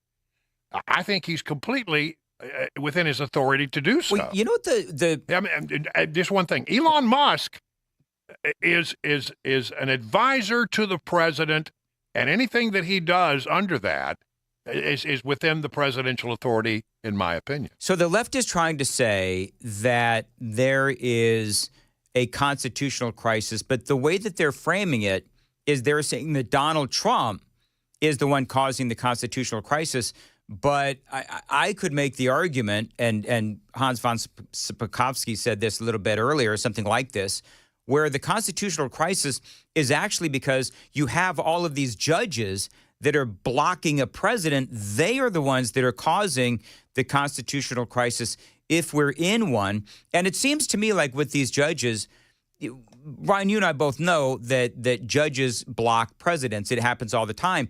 But in this case, it seems like these judges, just the vast amount of judges that are doing this, they seem to me like just part of the resistance. And this is just part of what the Democrats had planned all along. Well, let me just tell you, there's a thing in legal circles known as judge shopping, where you go to a judge you feel because you've looked at their past rulings on certain things, you know that judge is likely to be sympathetic to your cause. Yep. All right. So you do that, and then you start looking for judges. But you know the thing is, it takes a while. But eventually, this will go to an appellate court. Eventually, this will end up, many of these issues, I think, because they are executive branch, separation of government issues, will end up before the Supreme Court. It just takes a while. Yep. And, look, the only thing that the Democrats have right now is the ability to try to slow the thing down, to slow the roll, to file a bunch of lawsuits, and to try to do everything they can to stop it. They're just throwing stuff against the wall to see what sticks. I learned many years ago, as the recipient one time of a $1 million lawsuit, that anybody can file a lawsuit. It doesn't mean anything. Yeah. Just because you have the $50 and a good lawyer to go down there and file your lawsuit, doesn't mean that the lawsuit has any merit. Let that stuff work its way out. And in the meantime, I don't like the fact that judges are saying, well, you can't go forward with what you're doing. You got to freeze this. You got to freeze that. I think that it's going to take a little while for this to go through the process. But, I mean, it's the only tool that Democrats have, and they're going to use it. But that doesn't mean there's any merit to what they're doing. And I think part of what they're doing is they're trying to run out the clock, right? So you've got the midterm elections coming up in a couple of years. They're hoping that at the very least they can postpone all of this until they get close to the midterm elections. Maybe they're hoping that they're going to take over, I don't know, the House, and they're not going to get the Senate. But I think maybe they're just trying to put off what I believe is going to be the inevitable. Coming up, it's Brian Wilson. It's Wednesdays with Wilson. Coming up, going to ask you about a couple of other things, including Elon's clear owning of the media. Details straight ahead. 6:45. Time to check the roads on WTN.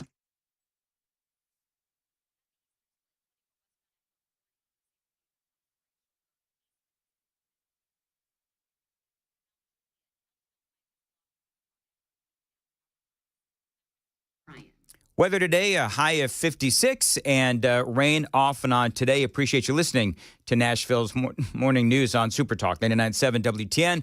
Brian Wilson is joining us. Brian, real quick, I want to play this before the kids get in the car. Did you hear what happened on CNN yesterday?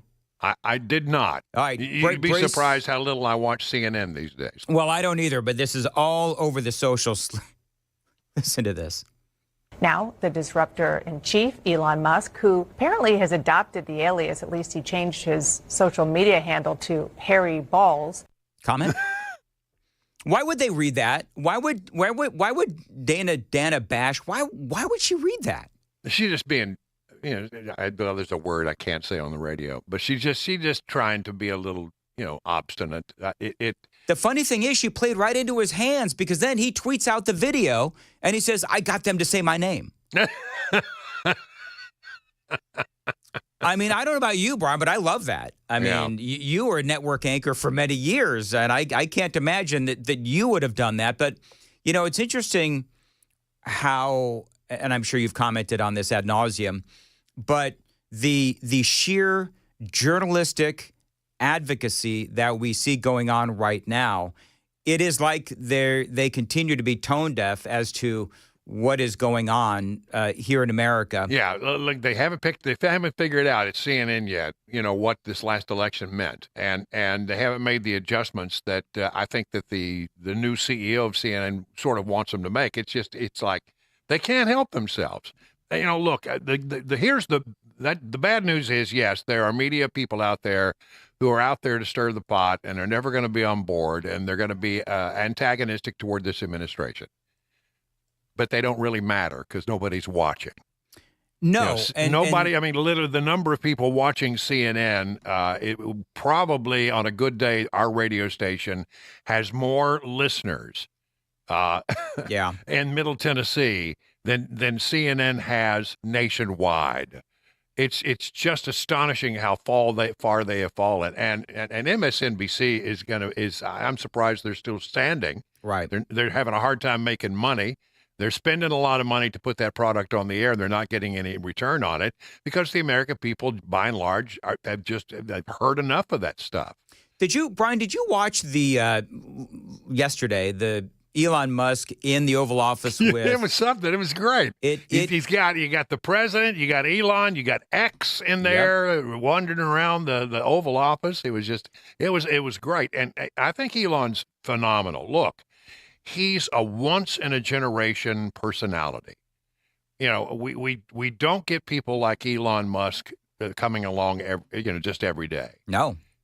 He reminds me of revolutionaries in our history like Henry Ford and Thomas Edison and Ben Franklin. Ben always Franklin's talk about Ben Franklin. A good example. He's got a lot of different interests and a lot of his noses and fingers in a lot of different pies. Like Ben Franklin was a very curious man, and so is Elon Musk. And he is I think a national treasure. And I really do, and we need in America to support the people who are just different in that way, and just have this amazing ability. We need to embrace it, not knock it down, because these are the people who come up with the solutions that make our lives better, and make our lives more secure. And I love what he's doing, and it's amazing that you hear the president and Elon Musk saying, yeah, this is like shooting fish in a barrel. We're having no problem at all fighting waste, fraud, abuse, and corruption. I want to play you, Brian, some audio. This is yesterday on CNN, aside from the one that I just played. This is Anderson Cooper and former Governor Sununu, and they're talking about what they just saw in the Oval Office. It was surreal, but I got to tell you, I know what you're not showing here. Musk gave 7 specific examples off the top of his head of where the corruption and fraud were. I know you didn't play the clips. He was talking about a contractor that had a 3-month contract. He was paid for 20 years. He was talking about welfare benefits that were being paid to someone that was technically 150 years old. He was talking about line items in the Treasury that had no justification. There's no he doesn't present any actual evidence. Well, he's standing there in the Oval Office. Do you expect him to come in with 10,000 pages? And I have to be clear, to complain about this administration about transparency, when this president takes open questions on a daily basis, yet Joe Biden didn't show up for a press conference this 6 months, is insane. So what they're trying to say, Brian, is that because Elon Musk, he must be lying because he's not providing the actual paperwork of all of this fraud, waste, and abuse that he's seeing. Yeah, they want to see what's going on. Look, save that. Take that into court. Yep. Show the judge. Yep. What you're doing. Ultimately, I think these issues will end up at the Supremes. It's going to take a while.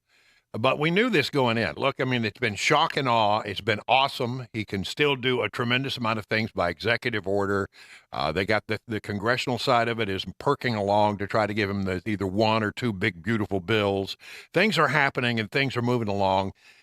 But when you're a Democrat right now and you don't have anybody in the White House and you don't have leadership and you don't have control of the House or the Senate, and you're looking at it, the only thing you can do is go out there and file a lawsuit and hope that maybe something catches.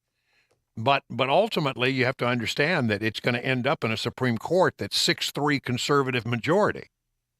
When I was saying, after this inauguration, look, a lot of people have very high expectations, really high expectations. And Trump needs to now go in there and deliver. I think, by and large, the American people are saying, and his numbers, by the way, are going up. Yep, they are. Now, which suggests that the American people like what they're doing. Making the argument to Americans that we don't need to be investigating waste, fraud, abuse, and corruption in our government is not a winning argument. Well, especially when they're just driving themselves. Found. They're driving and exactly some of the stuff. And the Democrats, what their reaction is, they found our secret source of money. We have to do something here. And the reason that they're reacting, as I say often, Washington is not a place that acts; it's a place that reacts. And they're reacting because all of these people who've been on the gravy train are screaming at their members of Congress. And the members of Congress now say, well, I got to go out there and do something. So they're going out there, when in trouble or in doubt, run in circles, scream and shout. I mean, Elon Musk, where are you? I mean, Maxine Water every day. Every day we got more audio of Yeah, bring Maxine me all Waters. the Maxine Waters you want. It just makes the point about how goofy they are. That's exactly right. All right, Brian, thank you very much. Appreciate, again, you getting up early this morning.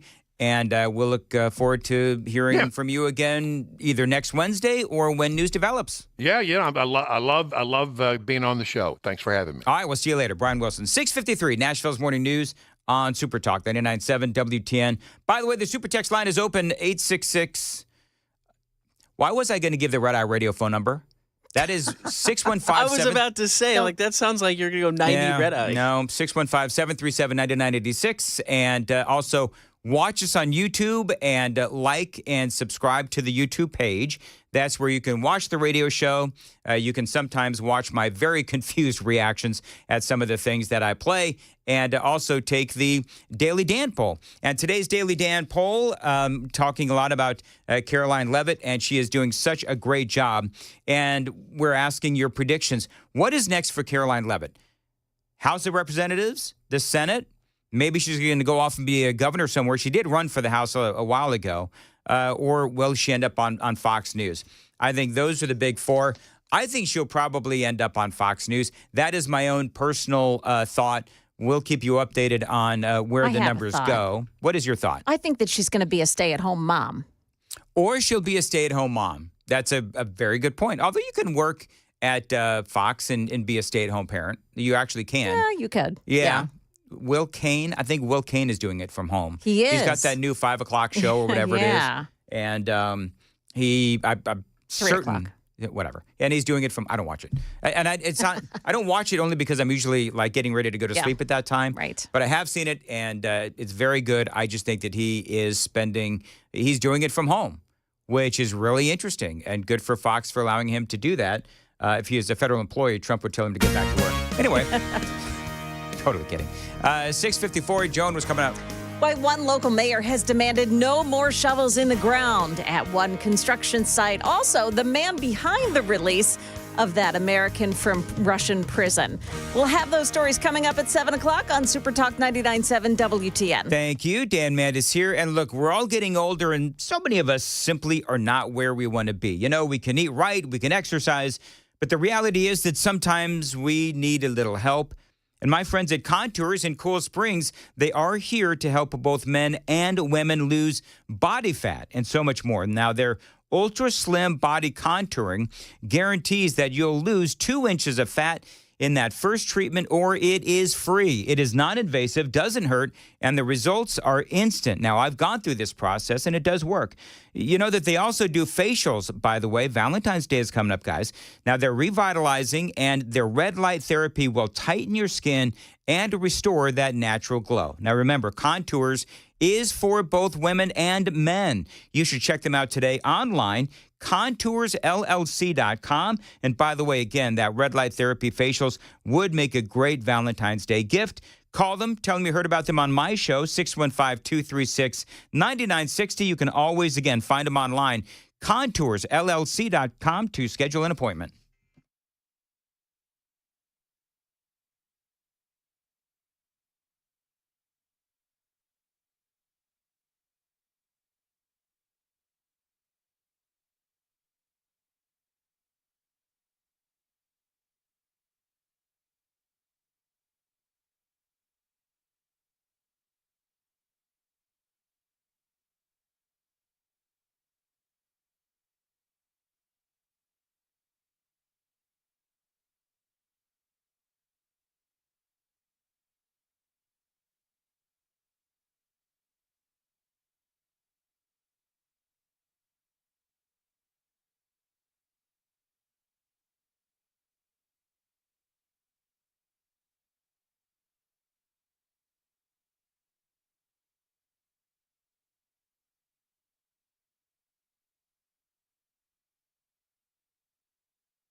Good morning, 7 o'clock. I'm Joan Jones with your top stories. Still blocked off this morning on Couchville Pike, just north of Barnett Road, because of some power lines that are down. We'll have more on traffic and the weather in a moment, but you may want to take note as you head out the door this morning because visibility is down around the Nashville area. It's fog and mist, and there's more rain that's coming our way, too.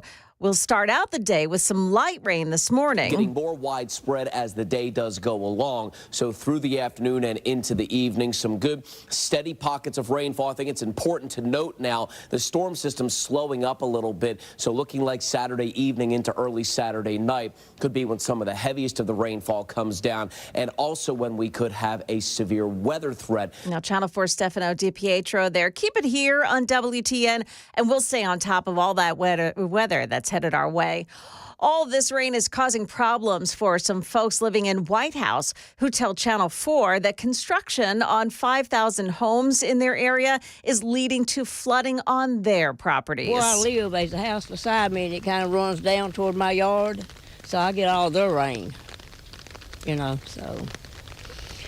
It's disgusting, but what can you do about it? Well, White House Mayor John Corbett says he knows what to do about it. He's ordered the developer to pause construction until they get to assess whether their construction is causing all the flooding. A lot of these developers were just sort of doing things however they wanted, and this got everybody's attention for sure. Because I think, every day they're not working, it's probably costing them some money. Smoky Barn News has posted videos of pickup trucks driving through the streets yesterday and there in White House with water up to the doors. American Mark Fogel freed from a Russian prison yesterday and then welcomed at the White House, where Fogel thanked President Trump and the man who flew to Russia to negotiate his release, Trump's friend and now his special envoy, Steve Witkoff. He played a key role here in negotiating his release. He actually secretly flew to Moscow on a private plane. This was not a government plane. He secretly flew there, played a key role in his release. And this is actually the first time that we know of that a senior U.S. official has been to Russia since the start of the war in Ukraine. That's ABC's Selena Wang reporting. Market numbers brought to you by Beacon Capital Management, online at beaconcm.com. Stock futures overnight were little changed as investors await today's reading on January consumer prices. The Dow yesterday rose 123 points to close at 44.5. Chair Jerome Powell says he's in no hurry to cut interest rates. He told the Senate Banking Committee that because the economy is doing well, the Fed can take its time on deciding when to reduce rates again. And Amazon is widening its brick-and-mortar footprint, but not in the United States. The door swung open today on an Amazon beauty and health product store in the heart of Milan, Italy. Jim Ryan, ABC News. That is the latest news. Traffic and weather up next. I'm Joan Jones, WTN News.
Got some power lines down in Mount Juliet this morning. So police have blocked off Couchville Pike just north of Barnett Road. Also at the South Loop, 40 eastbound, still there this morning. A a truck apparently that has stalled off on the ramp to I-24 downtown, and it's partially blocking off that ramp.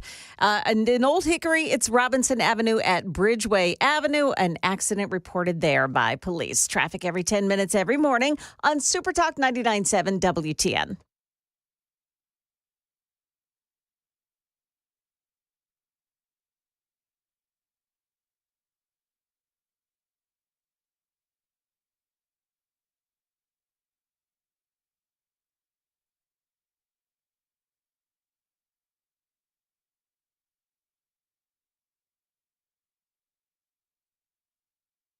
Is Nashville's Morning News with Dan Mandis. And so, my fellow Americans, we talk news. 7:06, Nashville's Morning News on Super Talk 99.7 WTN. It is interesting. The headline from Channel 5, several charged in Nashville in human trafficking ring tied to the Venezuelan gang, Tren de Aragua. And it is interesting because, you see all these folks talking about this. And one of the things that I've been asking for a long time now is you have this obsession, Channel 5, you have this obsession with white supremacy, right? We've been talking about this, hate and all these other things. And I've been asking the question for a long time. Okay, if you want to investigate white supremacy, knock yourself out, Channel 5 and Phil Williams. But what about Tren de Aragua and these gangbangers in Tennessee, in big cities all across the state of Tennessee? Because if you really want to find some crime, that's where you need to look. And finally, there is this story, and Channel 5 is covering it. But this is really a big problem. And so I'm here to tell you, I've been baffled, and I've been talking about this for a while.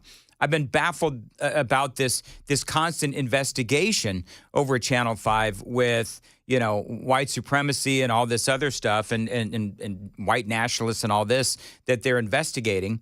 When the reality is that we have gangbangers from Venezuela here that are involved in human trafficking. Do you know that it does seem to me, Joan, that is something that people in Tennessee really want to see a focus on? Do you know that now this is not true of Channel 5, but some of the news organizations here in Nashville will not say that they'll say they're violent gang members from Venezuela. They won't say Tren de Aragua because that word, Tren de Aragua, has become a signature of the Trump administration. So now they won't repeat it. They won't say, oh, yeah, I guess they're making trouble here in Nashville. No kidding. Yep. There's two organizations that can't I've been give looking Trump for a this win. morning. Yeah, can't give them a win. Unbelievable. But Channel 5, to their credit, has said the name.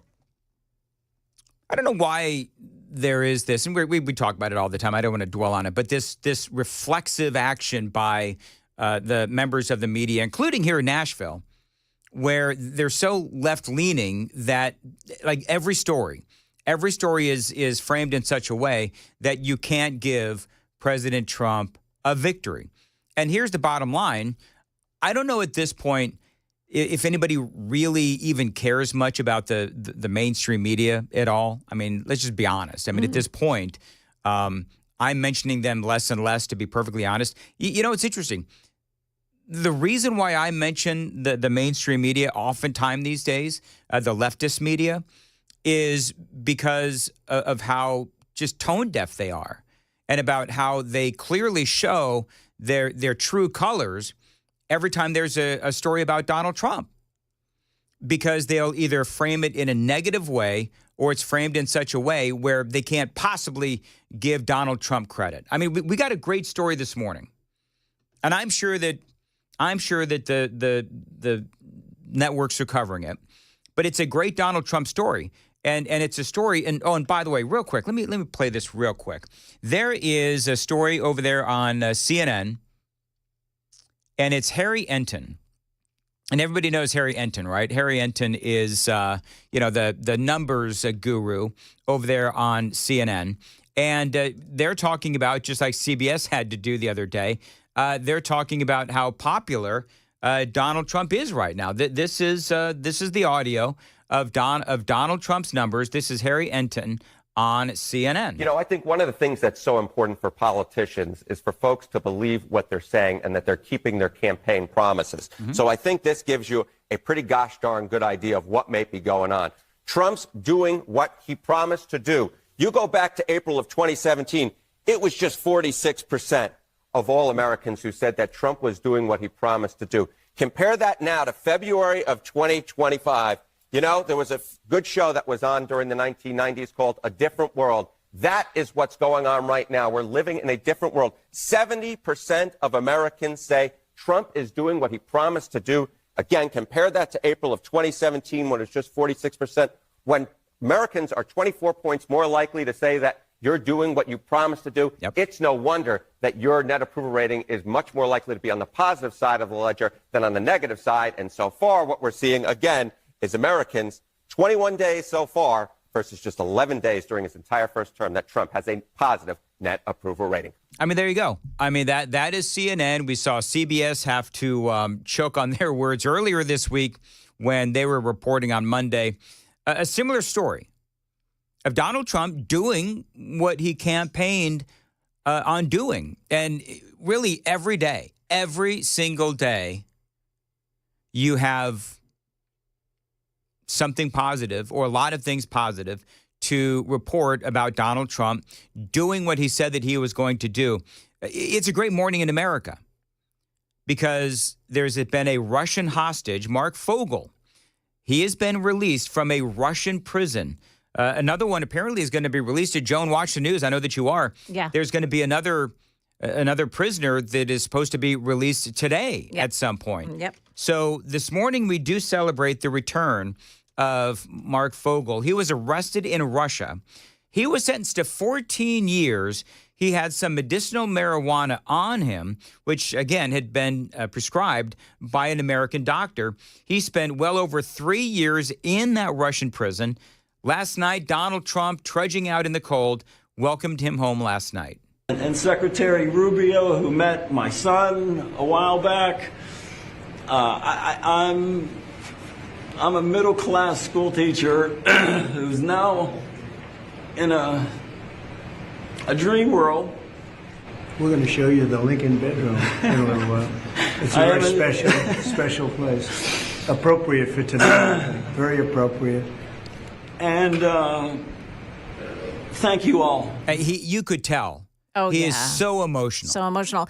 Did you also hear him talk about he had been transported to hospitals over and over again and injected with something he doesn't even know what more than 400 times? That is crazy. Yeah. And frightening. He went from prison to prison, hospital to hospital, over 400 injections.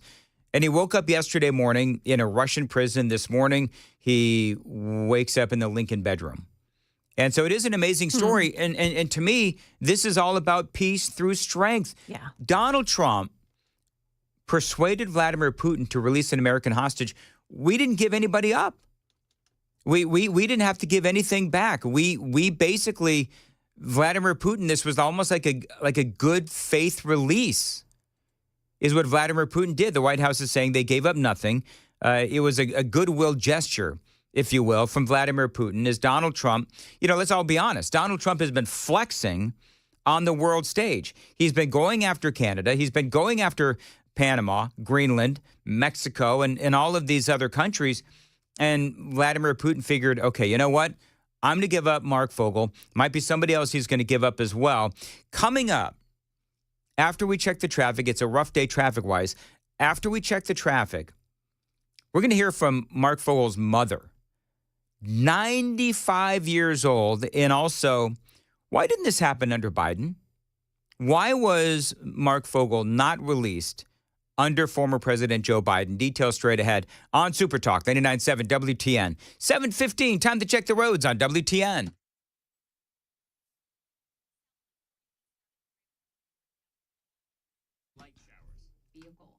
Old Hickory, Robinson Avenue, there's an accident at Ridgeway Avenue and Mount Juliet. Couchville Pike is blocked north of Barnett Road due to down power lines. I'm Weather today, a high of 56, rainy most of the day. Right now, 41, and some rain right here at Super Talk 99.7 WTN. Joan, where are we at with all of that haze and fog? Is that still going on? Yeah, they're still saying it's down to visibility is down to a mile or below. So, Okay. and it's mostly around the Nashville area. So if you're coming in, say from like Coffee County, like I do, you don't see it in Coffee County. Right. Once you get up closer, you kind of get surprised by it. So be careful. All right, very good. 7:15 on Nashville's Morning News on Super Talk 99.7 WTN. Talking about the release of Mark Fogel, and he has been held by Russia for 3 years, waking up this morning. This release, I think there was conversation about this release happening yesterday. He arrived in Washington, D.C. last night, and he was talking about, he's right next to Donald Trump in the press briefing, and he was just amazed that he was actually home. Thank you all. And I love our country. And I'm so happy to be back here. And I wish I could articulate it better. You've done beautifully, and he's got a great mother. And when I saw the mother at a rally, she said, if you win, will you get my son out? And I promised. She's 95 years old. Wow. And I said, we'll get him out. And we got him out pretty quickly. She told me that exact words. I remember. She made quite an impression. And you also did. Yeah. And I'm in awe of what you've done and your team. It's great to have you back. So you just heard Trump mention Fogel's mother, Malphine, I think it is, 95 years old. She has been working tirelessly to try to get her son released. Now, you heard Trump mention her as well. They met in Butler, Pennsylvania, just minutes before Donald Trump was almost killed by an assassin's bullet. He's from Pittsburgh, and that's where Malphine lives as well. This is from the Wall Street Journal. Linking arms with Trump, Malphine Fogel recounted her son's ordeal, how she was struggling to get the Biden administration to prioritize his case and her fears for her son's health. Flashing a thumbs up before camera, Trump promised to get him out, then invited her onto the VIP section of the stage to watch the president speak. She was only feet away from the podium when shots rang out, with a single bullet grazing Donald Trump's ear. The candidate, as we all know, was tackled, and a congressman shielded the 95-year-old Fogel from incoming fire. Unbelievable story. And Donald Trump made sure promises made, promises kept. Now, remember, Mark Fogel, he was arrested 6 months before Brittany Griner. But look how quickly, of course, she got out, relatively speaking, Biden administration. Then Fogel saw Paul Whelan, Wall Street Journal reporter Evan Gershkovich, and Trevor Reed all released before Donald Trump finally made it happen. This is Malphine, and she is excited. He just said, I'm in the Moscow airport. And, of course, he usually calls from the prison. And I said, well, what are you doing there? He says, I'm waiting for a plane to take me to Washington, D.C., which was wow, unbelievable, unbelievable. Actually got dizzy. Now, for some reason, again, Joe Biden, this is what they're reporting. Joe Biden refused to designate Mark Fogel as a wrongfully detained prisoner, while all of those other that I just mentioned were, including Brittany Griner. So he was basically imprisoned and abandoned by the Biden administration. According to Biden, it sounds like because he refused to designate him as a wrongly detained Russian prisoner. According to Biden, he deserved to rot in a Russian prison. His family sued, and finally Biden relented on December 1st. It seems a little too late to designate him as wrongfully detained, and they were not able to get him released. Mark Fogel's sister, by the way, is also ecstatic. He called my mom right before he got on the plane. And so it was like, oh my gosh, is it going to happen? And then we got the news that they were out of Russian airspace. So we are really pumped. And they should be really pumped. But I'm saving the best quote for the next segment. Coming up, we got about 5 minutes before Joan Jones, and her newscast is 7:30. I've got big Doge news that is coming up as well here right before the news. You want to stay close right here on Super Talk 99.7 WTN. Dan Mand is here for my friends at Window Nation. Now, this is my window company. They put 4 windows in my home in the last couple of years. I suspect they're going to be back at my home because they do great work. Now, here in 2025, if you're even thinking about putting new windows in your home, if you want to upgrade your home, you've got to start with a phone call to Window Nation. They are offering you a full 60% off all window styles, and you pay nothing for 2 full years. No payments, no interest for 24 months. Now, that is a great deal for great windows from Window Nation. They've got some of the best insulated windows money can buy. So not only are you saving 60% on the windows, but the savings last for years to come on energy bills. Now, don't forget that great deal, 60% off all window styles, and you pay no interest, make no payments for 2 full years. Mention my name, Dan Mandis, when you call 866-90-NATION, 866-90-NATION. Find them online, windownation.com, 721 Joan Jones. Trent de Aragua gang members arrested in Nashville. They had been operating a human sex trafficking ring, say police. And why a local mayor has ordered a developer to stop building right now. We've got those stories and more coming up at 7:30 on Super Talk 99.7 WTN.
725, Nashville's Morning News on Super Talk 99.7 WTN. Dan Mendes here. May 2025, the year that you get active again. If you've been sidelined with chronic back, neck, and knee pain, check out my friends at the Wellness Institute of Nashville and Dr. Kevin Mitchell. I've been a client for over 10 years now, and I've never felt better. I arrived in Tennessee over a decade ago, and I went through spinal decompression therapy for my chronic back pain. It really has helped me a lot. Every once in a while, I feel the need for an adjustment. Dr. Mitch does indeed fix me right up. And right now, a great deal for you.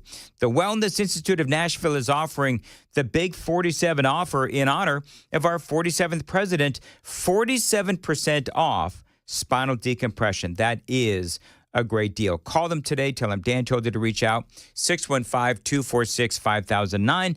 615-246-5009. You can always find them online. Painisbad.com and take advantage of the Big 47 offer, 47% of non-surgical spinal decompression. And I put my seal of approval on that deal.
.728, Nashville's Morning News on Super Talk 99.7 WTN. Good morning to you.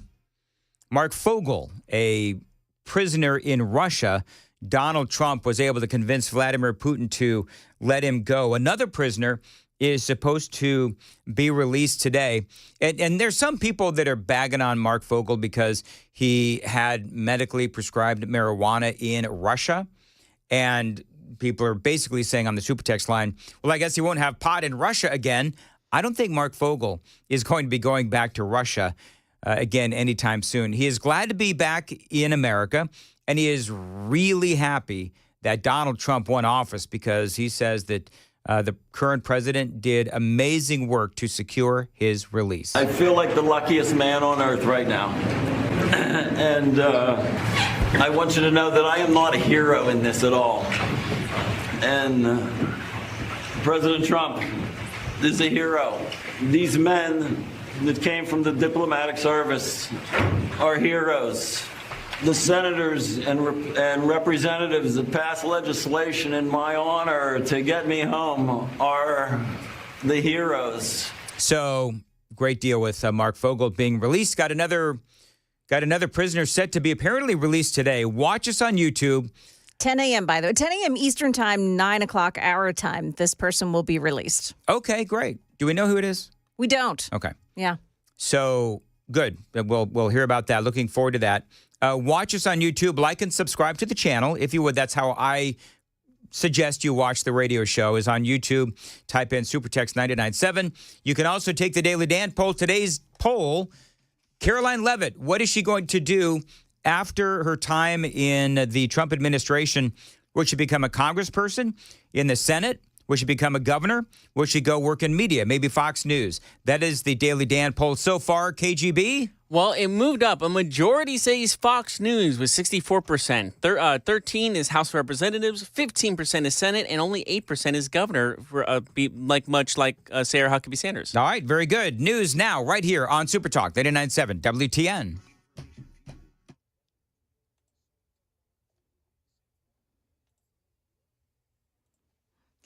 Good Good morning to you. It's 7:30. I'm Joan Jones with your top stories. 42 degrees. Yeah, there's still some fog and mist out there this morning, and it's going to cause your commute to be a little extra long, too. We'll detail that in just a moment. 8 people arrested yesterday in Nashville and in Texas on human sex trafficking charges, all connected to the Venezuelan gang Tren de Aragua. Now, the indictment says all 8 worked together to recruit and bring women from Central and South America to the U.S. to operate a commercial sex business enterprise. Here's acting United States Attorney Robert McGuire. So what I can tell you is that obviously both the President of the United States and the Attorney General of the United States have both identified TDA as a transnational criminal organization, which is just what it sounds like. They have tentacles in a variety of different areas, whether it's commercial sex trafficking, whether it's narcotics trafficking, and then worse, the attendant violence that accompanies those criminal enterprises. McGuire says that the dozens of female victims in this case will receive victim support services with local and state organizations. White House Mayor John Corbett telling Channel 4 that he's issued a pause on construction order on developers over flooding concerns. We're going to hold these guys accountable. We'll be out weekly to make sure that the sites are in the condition they're supposed to be in, and no flooding is going to be caused. Mayor Corbett saying developers have been doing things however they wanted. He's hoping the pause, which is costing them money, is getting their attention. Other news, the Inspector General of USAID shone the door yesterday after issuing a report critical of the Trump administration's efforts to dismantle the agency. And he wasn't the only one. 4 FEMA officials fired yesterday after Musk claimed Doge found tens of millions of dollars were spent by the agency on housing migrants in New York hotels. Massive cuts also announced at the Department of Education, worth nearly $900 million. That's ABC's Perry Russum reporting. As we speak, Consumer Price Index is being released for the month of January. It's expected to show that inflation remains stubbornly high. That is the latest news. Traffic and weather are next. I'm Joan Jones, WTN News. Thank you, Joan. By the way, coming up, big programming announcement here on WTN. Somebody asked me the other day, do you know how many devices the average home has connected to their Wi-Fi network? I'm going to be honest with you, friends, it's a lot more than I thought. So I actually went home and I counted how many connected devices I own, and yes, it is about 18, all to keep me connected to the good stuff. My shows online, my show prep, all the things that I do online, my shows out of market as well. Riker streaming and gaming and all the interneting. Amy, of course, working at home as well. All of that is through Xfinity. I've been a customer for years. Now, Xfinity knows that the number of devices we have connected to our internet is growing by the year. That is why they engineered their gateways to handle hundreds of connected devices. That's right, hundreds. Now, right now, through March 23rd, you can get 150 megabit Xfinity internet for just $35 a month for 1 year with no annual contract. Plus, you can get free Wi-Fi equipment included. So make sure that your home Wi-Fi can handle everything that you throw at it and then some. Find them online, Xfinity.com. Call 1-800-XFINITY or visit a store and switch today. Always tell them Dan Mandis told you to reach out. Restrictions apply. Requires paperless billing and auto pay with stored bank account. Taxes and fees extra after promo. Regular rates apply. Actual speeds vary.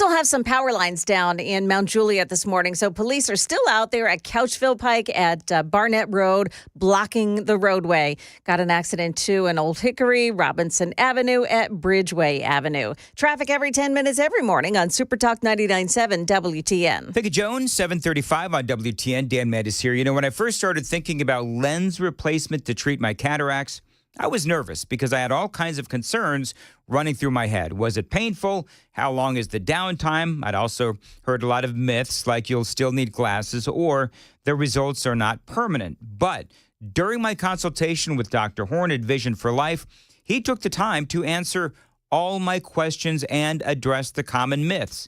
He explained that it is a quick 5-minute procedure. Most patients feel little to no discomfort. Recovery times are incredibly fast, and many people permanently achieve near perfect vision without glasses. Now, all of those apply to me. Dr. Horn tailored a plan specific to my needs and my goals. He walked me through the lens options and how they could help me not just restore my vision, but also my quality of life. Now, listen, if you've been putting off cataract surgery, don't.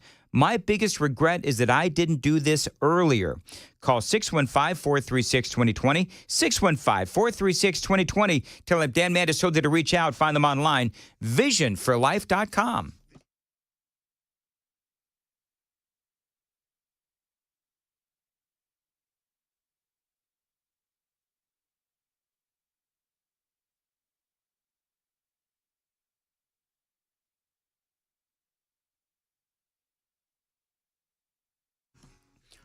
.36, Nashville's Morning News on Super Talk 99.7 WTN. Welcome on in. Dan Mandis here. All right, so there's a listener revolt going on right now. Is there? Couple of things. A revolt? There's a listener revolt going on. What are they revolted by?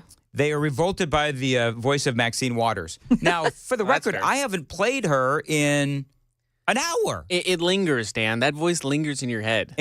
Is that what it is? Yeah. It's like the stink of Maxine Waters lingers long after you play it. Yeah, there's a lesion starts growing on your brain when you hear her voice. Sure.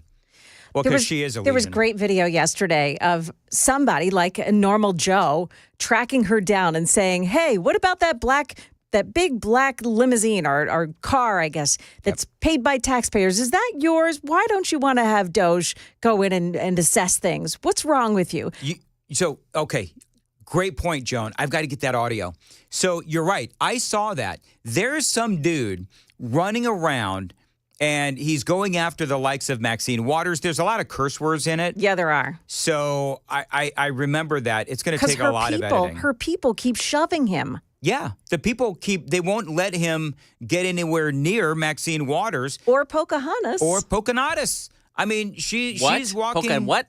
Pocahontas. Elizabeth Warren. So she's walking around the hallowed halls of the Senate or wherever she is. And I don't know if it's the same guy, but it's the same spirit where the guy is asking her all kinds of questions about, her spending and so forth. And they're just not used to this. I mean, these senators and these congresspeople, they are so used to being, beholden to. Do you know what I mean? Like they're supposed to be, according in their deranged minds, they're supposed to be the heroes of America. We're supposed to look up to them. They are the saviors of democracy and they're senators and so forth. They're a bunch of thugs and crooks is what they are. And Elon Musk is exposing all of that. It's with that note that I'll tell you that Bill Haggerty, senator, is going to be joining Matt Murphy today at 5:05. That was the announcement.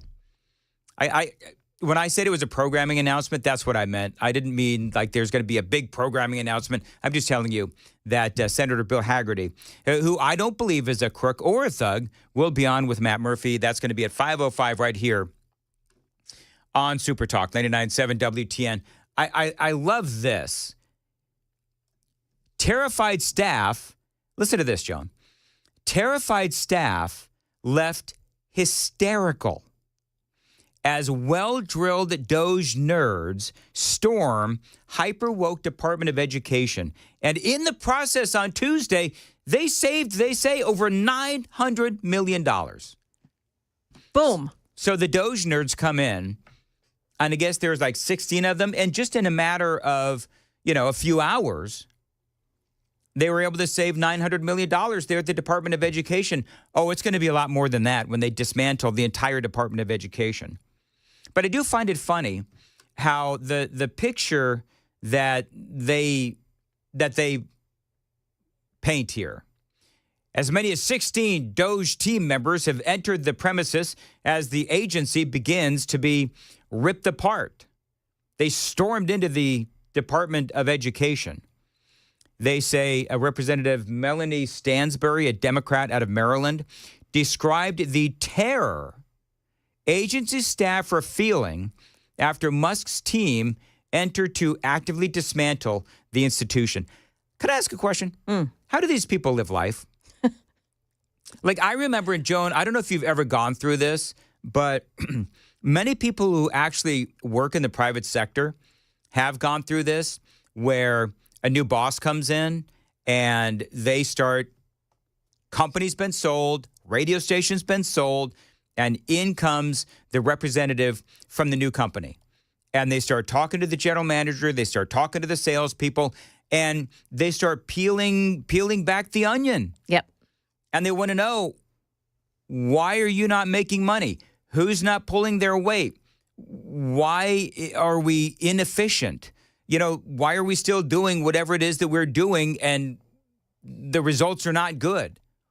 That's all that Doge is doing. That's all Elon Musk is doing. We spoke earlier this week about the really poor performance of the Department of Education. The report card came out. Was it last week? The report card comes out for the Department of Education for kids across America, and they are not getting educated. And you'd think everybody would be storming the Department of Education saying, let's get to the bottom of it. But no. No. If it was really about the kids, like all of these dumb Democrats are saying, oh, it's about the children.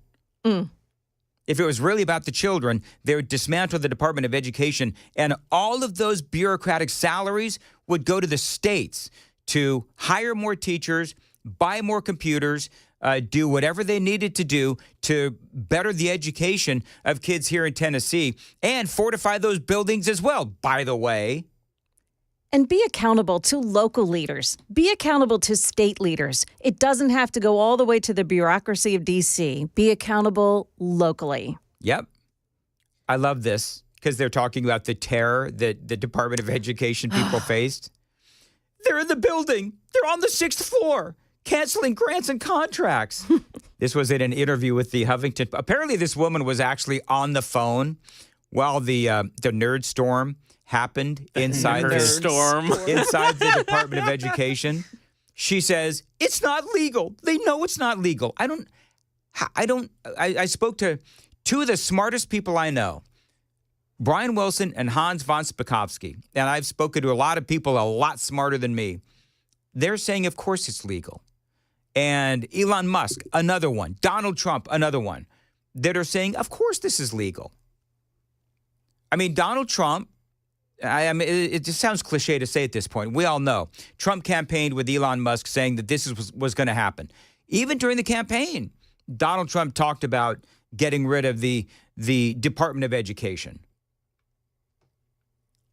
So anyway, I do find it funny. Do you know all the FBI raid at Mar-a-Lago, guns drawn, people running through? Was anybody concerned about anybody inside Mar-a-Lago who was frightened out of their minds? How about all the people whose J6ers homes raided with little children while you've got men fully geared up, busting down the door of their home? Did anybody care about those families? No. No, but the press is certainly concerned about it now. The terrified Department of Education bureaucrats are upset because a bunch of nerds came in and started looking around. Without any guns, without anything frightening about them. They're nerds. Oh, you know what's frightening about them? They know where to look. Yeah. Yes, they do. That's what is frightening about Elon Musk's nerds. Can I tell you, I am enjoying this news cycle more than any other news cycle. Joan, you've been doing this a long time. It's glorious. It is glorious. It is. It's like every day there's something else that's really cool to talk about. 7:45, time to check the roads on WTN.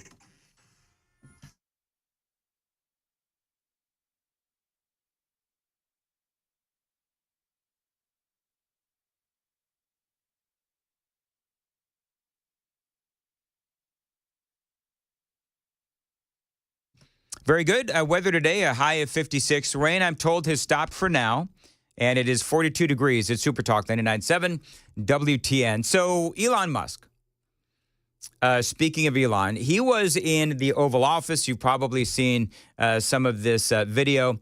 There's a lot great about what Elon Musk was doing there in the Oval Office. Donald Trump to his left, and Trump basically throws it to Elon Musk. And Donald Trump is doing this. This is one of the things that I think that Trump is doing, Joan, so effectively, is he's throwing it to other people to talk about the successes that they've seen. The other day, yesterday, I believe I played the audio where Trump throws it to Stephen Miller to talk about all of the impact that his anti-illegal immigration policies have had on people trying to cross the southern border.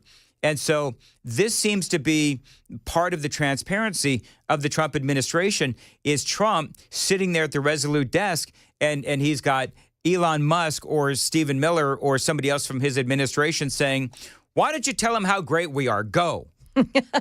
And they better be ready. Oh, and they're ready. Yeah. They're ready. Elon Musk yesterday asking a lot of great questions, like how is it that there's people who are working in Washington, D.C., and they make a salary of a couple $100,000 a year, but they're worth millions. How exactly does that work? Could you mention some of the things that your team has found, some of the crazy numbers, including the woman that walked away with about $30 million?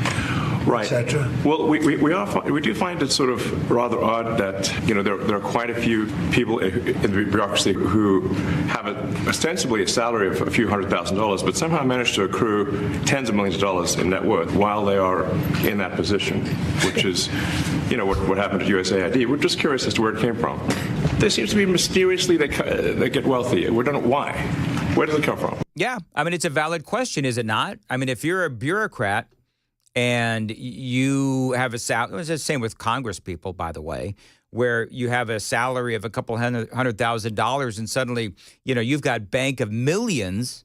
What's up with that? Now, we know a guy who actually earned his millions, and that is billions, and that is Elon Musk. And they spoke about his possible conflicts of interest. Up to the Pentagon contracts, if you have received billions of dollars in contracts from the Pentagon, and the president's directing you to look into the Department of Defense, is that a conflict of interest? And are going to do at the president's request. Does that present a conflict of interest for you?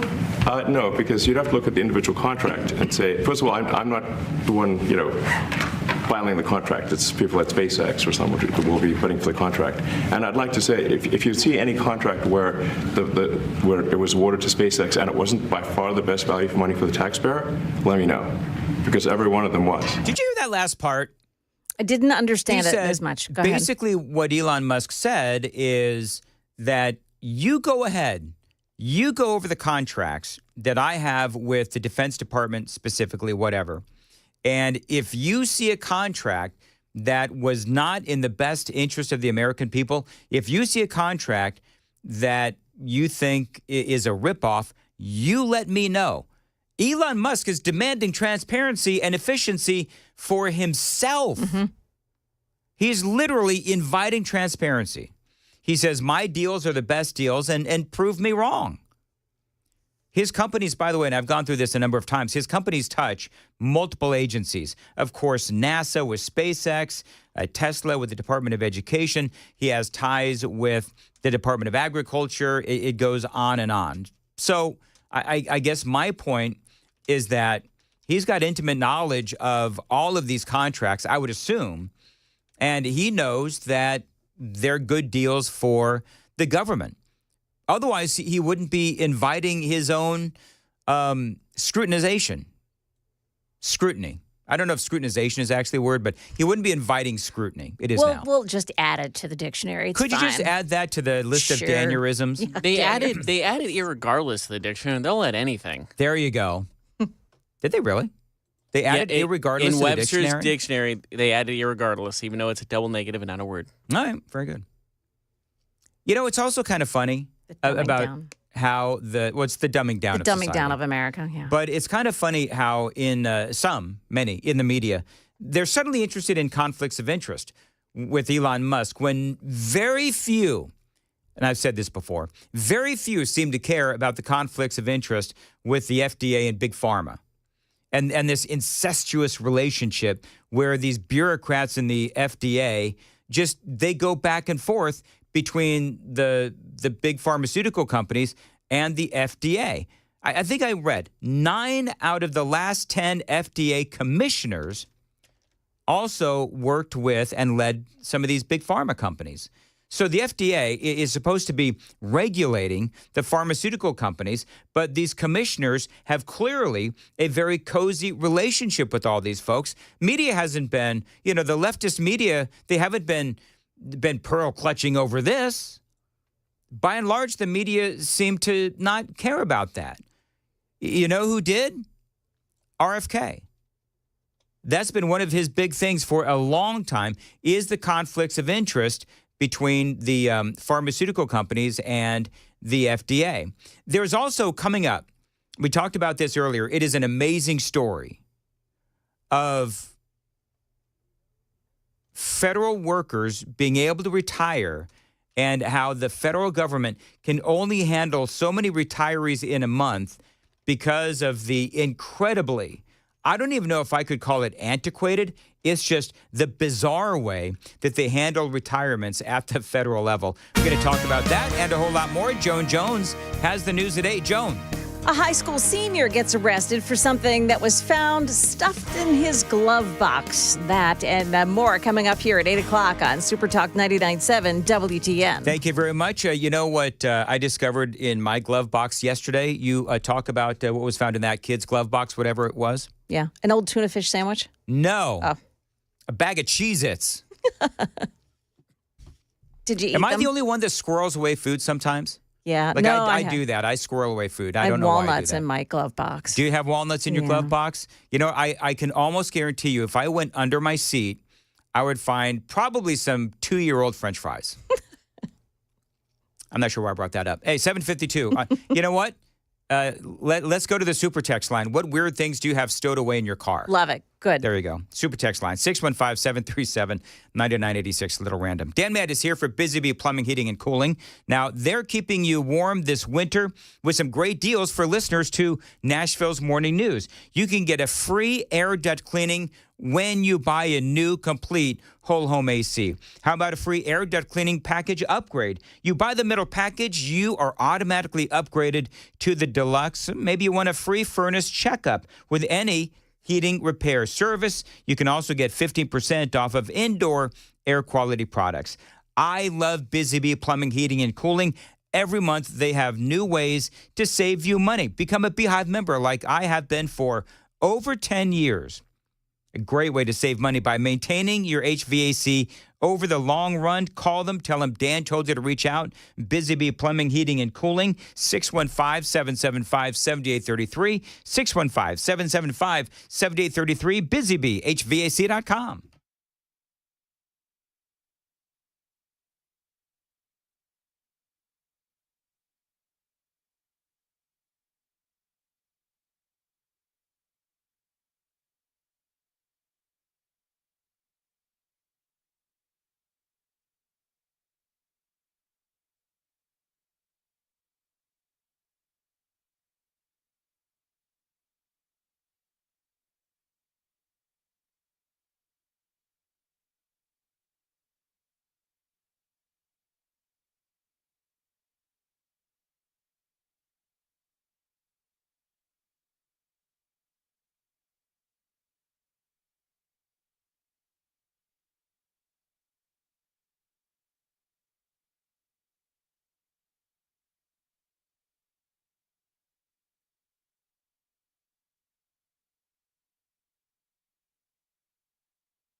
7:57, Nashville's Morning News on Super Talk, 99.7 WTN. Good morning to your friends. Hope you're doing well. By the way, just very quickly, we were joking about what we secretly keep in our glove box. I mentioned I found a bag of Cheez-Its in my glove box yesterday. Guy actually sent me a picture on the Super Text line of him holding a bag of Cheez-Its. So clearly, I'm not the only one. There you go. It's good to have if you're in traffic. If you're hungry and you're in traffic. That's what I'm saying. All right, real quickly. Yesterday, Elon Musk in the Oval Office, he was talking about the rather bizarre way that the federal government deals with retirees. Listen real close. The most number of people that could retire possibly in a month is 10,000. We're like, well, why is that? Well, because all the retirement paperwork is manual on paper. It's manually calculated, then written down on a piece of paper. Then it goes down a mine. And I'm like, what do you mean a mine? Like, yeah, there's a limestone mine where we store all the retirement paperwork. And you look at a picture of this mine. We'll post some pictures afterwards. And this mine looks like something out of the 50s because it was started in 1955. So he's talking about like a mine down in the ground. He's pointing out inefficiencies. He claims the federal government can only handle so many retirees because their data systems are pretty much still on paper. This is a story from a few years ago. In 2014, investigative journalist David Farenthold reported for the Washington Post about this facility. It is literally a mine, which he dubbed a sinkhole of bureaucracy, and he described this limestone mine in Boyers, Pennsylvania, as one of the weirdest places to work in America because it is like, as Elon Musk says, it's kind of like a time warp. So it looks like it's like a time warp. And then the speed, the limiting factor is the speed at which the mine shaft elevator can move determines how many people can retire from the federal government. And the elevator breaks down sometimes, and then nobody can retire. Doesn't that sound crazy? Yes. There's like 1,000 people that work on this. Yep. So I think if we take those people and say, like, you know what, instead of working in a mine shaft and carrying manila envelopes to boxes in a mine shaft, you could do practically anything else, and you would add to the goods and services of the United States in a more useful way. Literally, that's the reason why we can only handle so many retirees from the federal government, because in this mine, everything is done by hand, typed out, and walked around with manila envelopes. Have you ever heard such a thing? Yeah, back in the 1960s. I mean, maybe not in a mine, but it does sound like a 1960s operation. Paper printouts, actual signatures, tens of thousands of file cabinets with manila folders in this mine in the ground in Pennsylvania. With a slow elevator. With a very slow elevator when it works. It is amazing, the things that you find out. And this is what Elon Musk is finding out. And I think that the American people, this is why these Congress people like Maxine Waters are screaming, is because they're being found out, whether it is the inefficiency of, all of this being done out of a mine in Pennsylvania or their crazed spending. Matthew Hurt is just returned from his, I guess it was a three-week trip in Pennsylvania, Joan. And so, you know what I'm going to ask him? The first question I'm going to ask, he was in China. You know what I'm going to ask him after 3 weeks in China? Would you like to go down in a mine? No, I'm going to ask him if he registered as a foreign agent. Anyway, moving right along. Nice. Running a little late, 8:01, Super Talk, 99.7 WTN.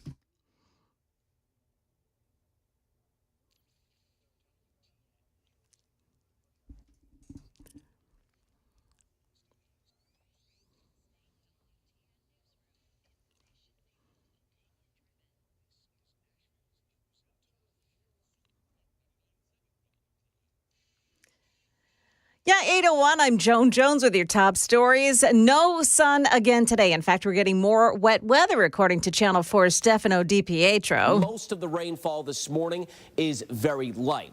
But, of course, we have the fog to deal with for that morning commute, so you still need plenty of extra time. We'll have a better scattering of rain showers as we head through the afternoon and into this evening. Yes, to some heavier downpours. It's not going to be as widespread of a drenching rainfall as it was through yesterday, but any downpours could cause ponding on roadways, flooding in poor drainage areas. And he says thunderstorms on Saturday could be some severe weather as well. Metro Nashville School Board voting unanimously last night to approve and start the process of getting weapons detection systems installed in all Metro high schools. These are the Evolve systems that were being tested at Antioch High School after the deadly shooting there, but that system has its limitations, as admitted to by Dr. Adrian Battle. To be clear, we know this isn't a perfect solution to every challenge we face when it comes to keeping our schools safe. It is once again meant to be a part of a multi-layered approach to safety. The cost of those devices about $1.25 million every year. A high school senior at Nashville's Hunters Lane High School was arrested for carrying a weapon on school property.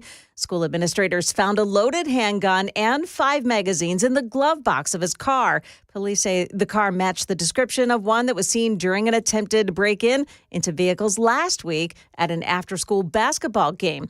18-year-old Christopher Hayes was taken into custody by school resource officers. His bond set at $1,500. Doge at work within the Housing and Urban Development Agency. Secretary Scott Turner announcing this on the Charlie Kirk Show. Working with Doge and the team at HUD, we have found $260 million in savings on contracts alone.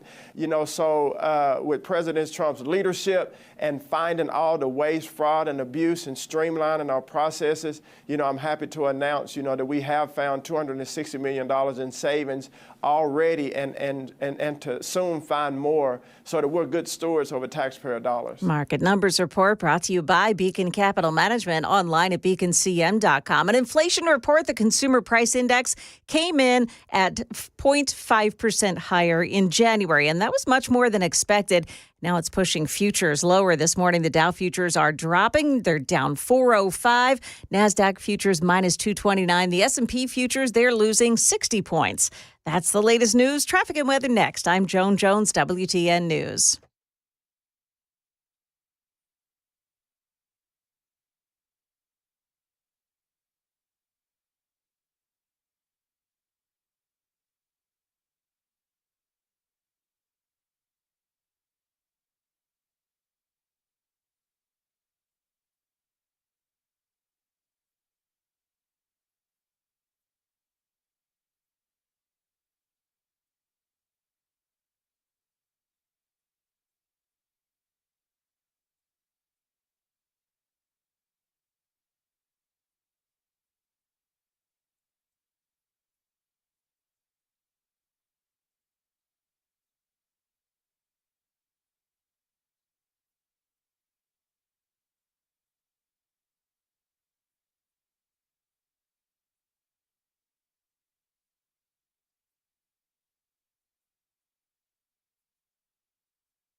An accident on 24, the westbound lane's really slowing things down. It happened just before Haywood Lane, exit 57. Also, they're still working on those down power lines in Mount Juliet, so Couchville Pike remains closed at Barnett Avenue. And Dixon, an accident, Highway 49 east of Slade Marion Road. Traffic every 10 minutes, every morning on Super Talk 99.7 WTN.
8:07, Nashville's Morning News on Super Talk. Your weather today, real quick, a high of 56, rain most of the day right now, 42 degrees at Super Talk, 99.7 WTN. Matthew Hurt is joining us on the Newsmaker Hotline. You spent 3 weeks, was it 3 weeks in China?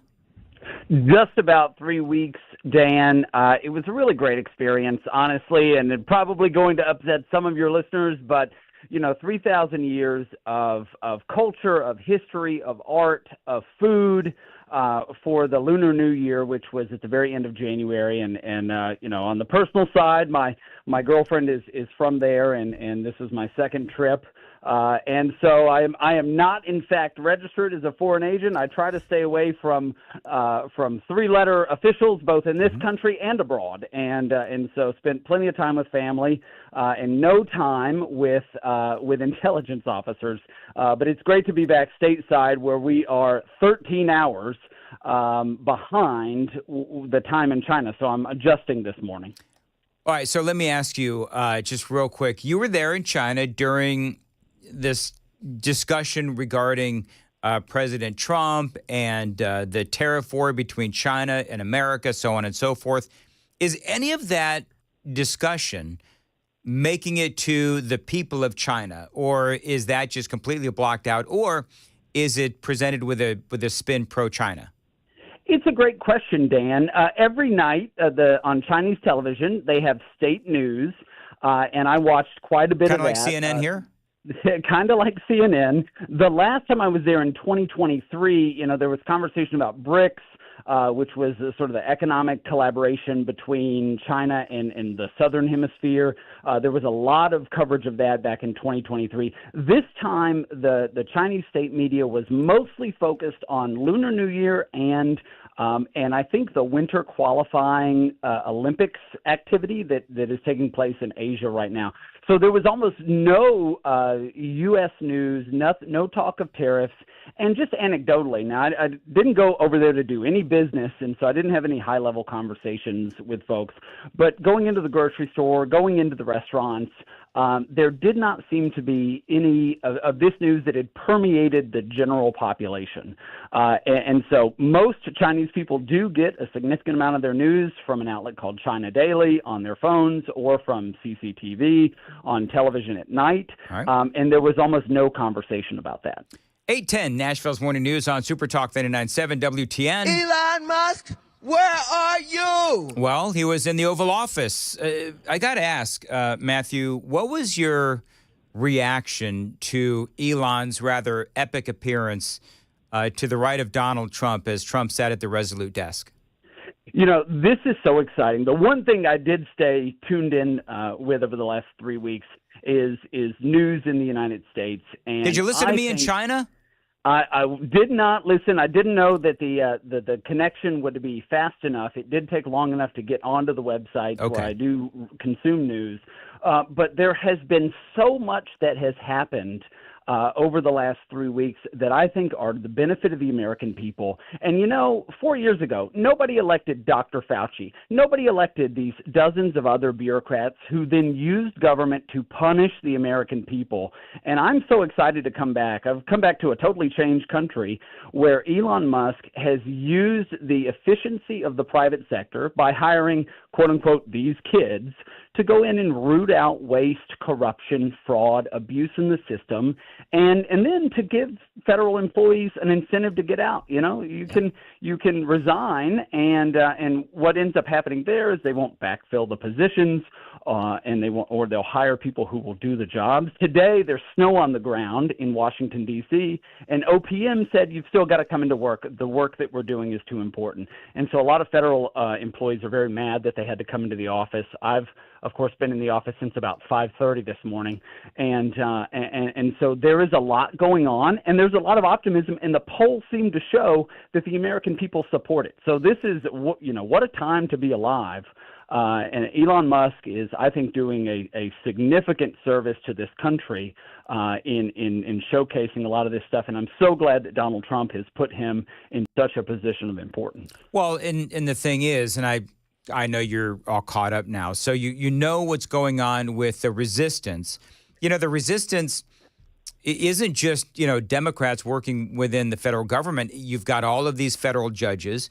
You've got the leftist media as well. And they are on full alert. I mean, it is just, I was talking to Hans von Spakovsky earlier today, and I know that you know who Hans is. And he says that we are in a constitutional crisis. The left is trying to say that we're in a constitutional crisis because Donald Trump is attacking the Constitution. Hans says, and I agree with him, the constitutional crisis is actually the fact that we have all of these federal judges who just en masse are opposing everything that Donald Trump is trying to do. They're the ones that are trying to usurp power from the executive, the president of the United States. We knew this was going to happen, and I heard your segment with Hans. He's a great guy. He does great stuff at the national level and here in Northern Virginia.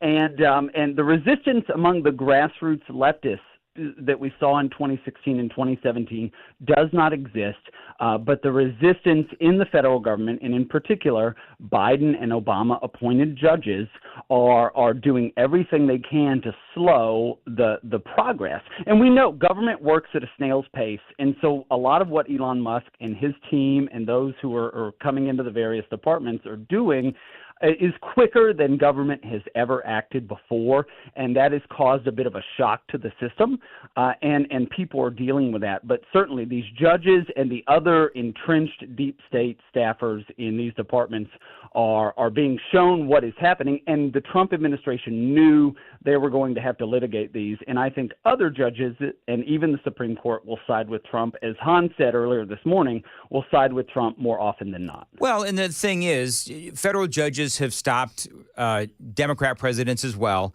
but this just seems to be all these judges, and it just seems like this whole thing is almost like a coordinated attack, almost like an offensive line. You know what I'm talking about? They're just all these judges, and it's planned. We're going to be part of the resistance. This is the plan.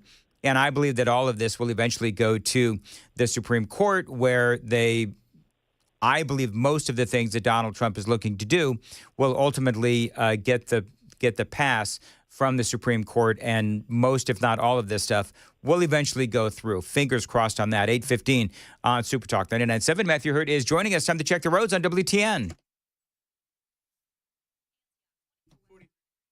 We've got an accident. Watch for delays. Mount Juliet, Couchville Pike block north of Barnett Road due to down power lines, and Old Hickory, Robinson Avenue. We've got a crash clearing at Ridgeway Avenue. I'm Christy O'Brien. Weather today, a high of 56 and rain most of the day off and on, and right now 43 at Super Talk 99.7 WTN. One of the things that I find fascinating, Matthew, is that you have all of these Democrats and they're screaming, oh, Elon Musk is a co-president. He wasn't elected. All of this nonsense. I love that Senator Katie Britt, just absolutely pummeled the media with this one soundbite. Conversations about a co-president, referencing Elon Musk, referencing the work that Doge is doing. I think it's important to remember that President Trump ran on this. I mean, he said we're going to look for wasteful spending across our government. We're $36 trillion in debt, y'all. That's not only fiscally irresponsible, it is actually morally irresponsible. And the difference in this administration and the last administration is that President Trump is actually the final arbiter. And it's interesting that none of you had anything to say over the last 4 years when it is clear that our commander-in-chief was not in command. Boom. And if we're going to use the term co-president, then let's go back and say co-president Jake Sullivan, co-president Ron Klain, co-president Jill Biden. I mean, it seems that some of the biggest decisions were made during the president's afternoon nap time. Yep. What do you think? Senator Britt is absolutely right.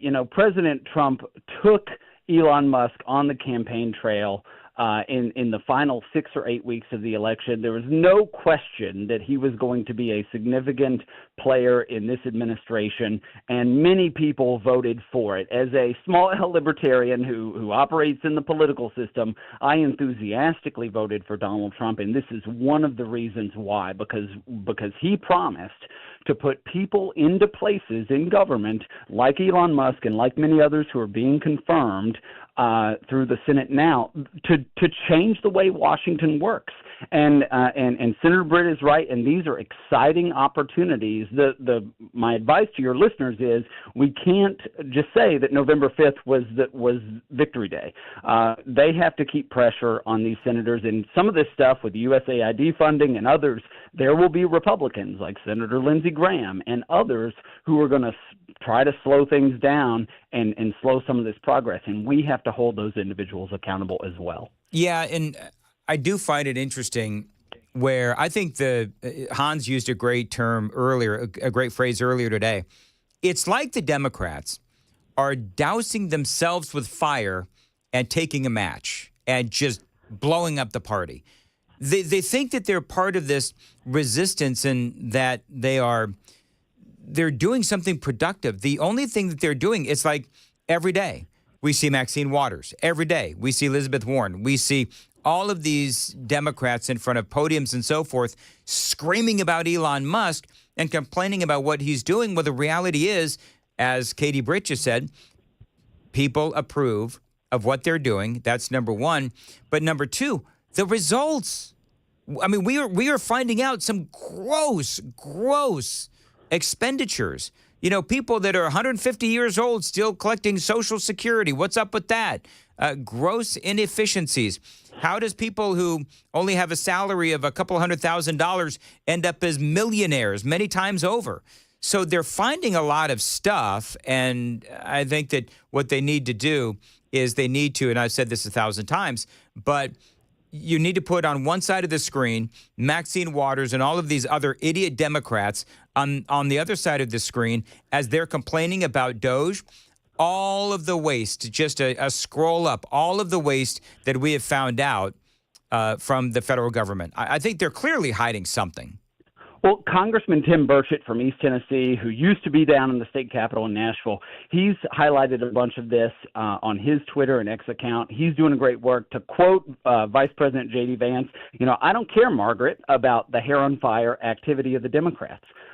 This is when you take the case to the American people.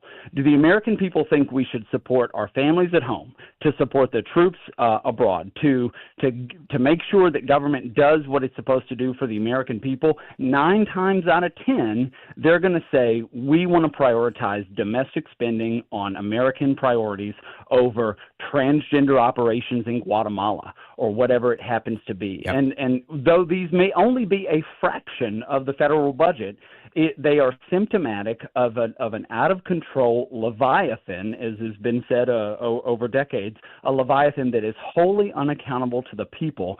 And Donald Trump got elected and is using people like Elon Musk to now hold them to account. And the people who are losing out on the funding are the ones who are screaming the loudest. All of these people, Jamie Raskin from Maryland and many other members of Congress, have ties to these organizations that are getting millions of your money, taxpayer dollars, to continue doing whatever it is that they do. One of the things, and somebody from the super text line, Larry, wants to know, please ask Matthew, why can't Trump's cabinet get confirmed?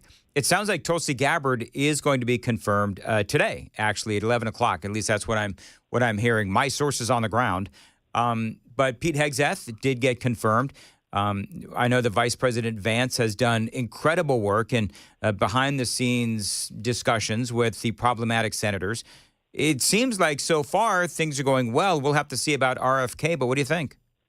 Well, it's a great question. RFK and Tulsi are not traditional Republican allies, and so a lot of the Republican senators who aren't up for re-election next year or in 4 years feel like they don't have to be as accountable to the voters.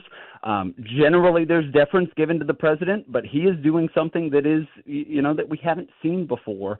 I'm fairly confident. I've seen, most everybody has gone through. We had an issue at the very beginning with an attorney general nominee and we got Pam Bondi out of it. I think is a great move.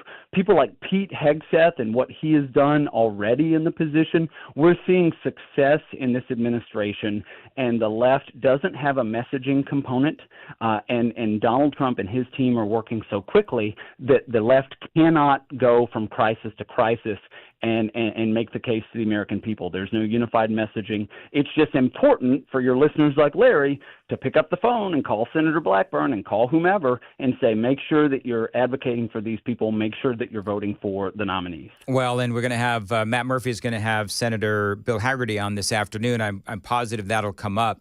One of the things, real quickly, we spoke about this earlier this week, where the headline was Donald Trump refuses to name or support or endorse J.D. Vance as his successor. Basically, what Donald Trump said was, as the question was asked, do you support or believe that J.D. Vance will be your successor? And Trump said no.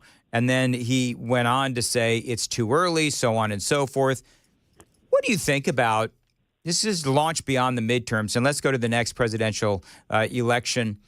It's going to be a wide open primary. It is going to be crazy.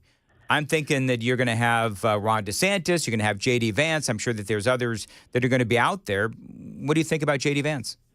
Well, we're light years away from the 2028 presidential election. I am so excited about J.D. Vance being plucked out of the Senate from Ohio to serve as vice president. But who knows? He may be president of Mars by 2028 if Elon Musk keeps working at it. I think we're way too far away from the next presidential election, and it's important that supporters of the president and others stay focused on what's happening now and keep our eye on the ball to make sure we get this agenda across the finish line and we get these nominees confirmed. I'm sorry, you didn't answer the question. I'm totally kidding. I'm sitting, just so you know, I'm sitting here and I'm listening to you and I'm like, he has been listening to politicians way too long, man, because that was a great way to try to obfuscate and not answer the question. But you are right. Here's the great thing about Republicans. We have a massive bench. I mean, we got all kinds of people that are out there. And a lot of them are, I don't want to use the term disciples because that's the wrong word, but it's the only one that's coming to my mind. But Donald Trump is mentoring a lot of these conservatives.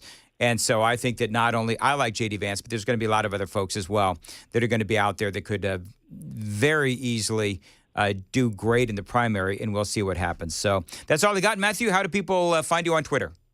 I'm on Twitter at Matthew Hurt, MattheWHurtt. All right, thank you, man. Have a good weekend. It's 8:24 on Nashville's Morning News on Super Talk. Joan, did you like how I totally called him out? You did. You got him, Dan. Come on, man. Answer the question. Whatever. All right, 8:24, Nashville's Morning News on Super Talk. Listen, you've probably been looking for cars, and you see the words buy here, pay here, and it does make you think, this is not a place that I really want to go. And I get it. Most of these dealers have bad reputations. I am here to tell you about one of the good ones. It's really one of the only places you can go in Tennessee.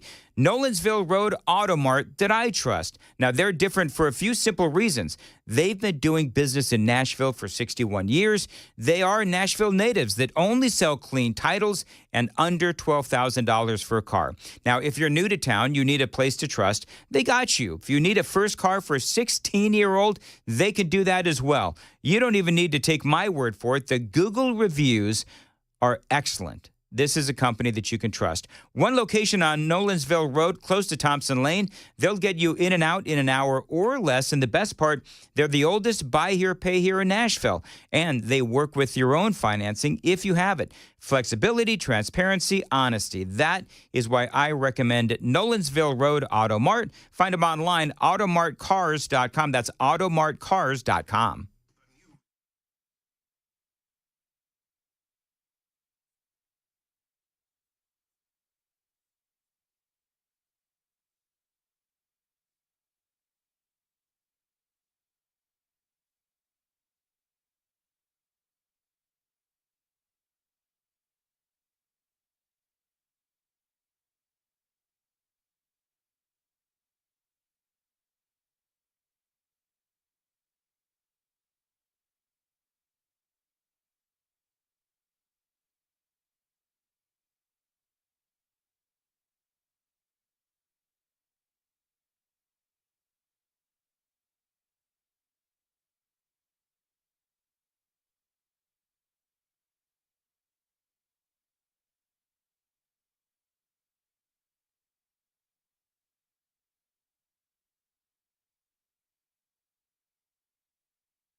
Dan Mandis here. It is February, and nothing says love like gunpowder and lead like what you find at the Glock store. Now, it is the month of Valentine's Day, and over at the Glock store, you and your significant other can go get a couples training session in their Shoot 270 indoor shooting rooms. You can book a couples session at shoot270.com, and when you show up, you mention my name, Dan Mandis, and you both get trained for the price of one. That's right. Now, remember, this is a private shooting room with a personal instructor, a professional that is going to tailor the session to your current level of shooting expertise. And whatever level you're at, they are going to up your game like they did for me. I love the Glock store. Now, remember to book your 2-for-1 Valentine's date at the Glock store. Book it at shoot270.com. You mention my name, Dan Mandis, and you get 2 for 1. Minutes from the airport and worth the drive from anywhere. Shoot270.com.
Good morning. It's 8:30. I'm Joan Jones with your top stories. Metro Nashville school board members saying they'll get to work this morning, funding and planning for the installation of the Evolve weapons detection system at every Metro high school.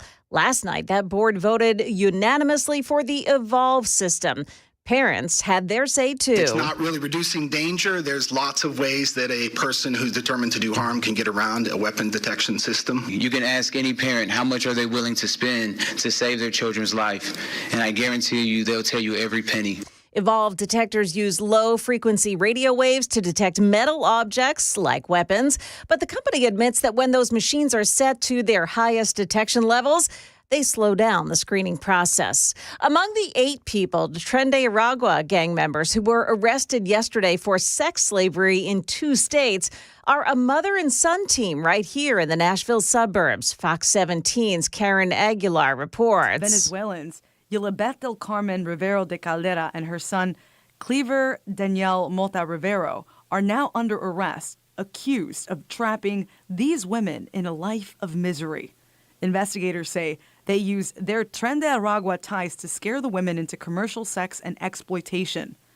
They and 6 others are facing human trafficking charges for an operation beginning in 2022. A man reports being attacked by a stranger with a machete in Madison yesterday. That man showed up at the Metro Nashville Police Precinct in Madison just after 2:30 in the morning, suffering with cuts on both of his hands, telling officers he was with 2 friends in the parking lot of the Plaza Chapina on Gallatin Pike when that attacker approached. The victim wrestled the machete away from the man, but the suspect ran off. A report on inflation, and it showed that inflation ticked up last month, has stocks dropping early on this morning. The Dow Jones Industrials right now down 403. NASDAQ is down 197 points. The S&P 500 index is minus 57. That is the latest news. Traffic and weather next. I'm Joan Jones, WTN News. 8:33, Nashville's Morning News on Super Talk 99.7 WTN. Chris Hand is in the house. Talk to Chris next, coming up here on Nashville's Morning News. Stoltzco, they are the premier pole barn builders here in the state of Tennessee. You know that putting up a pole barn from Stoltz Co., it could increase the value of your land big time, and you can use that pole barn for pretty much anything. A garage, an event space, an equestrian building. You could live in it. We call those barn dominiums. Now, pole barns from Stoltz Co., they are flexible, and yes, they're built really well. Now, you could also plan ahead and build your retirement home. So call these folks at Stoltz Co. Tell them Dan Man just told you to reach out. 615-622-5992. Great customer service and great quality as well. Your new pole barn, I'm telling you, friends, you need one of these in your life. Call my friends at Stoltz Co., 615-622-5992. They're also great on the socials, Instagram and Facebook, STOLTZCO, StoltzCo.com.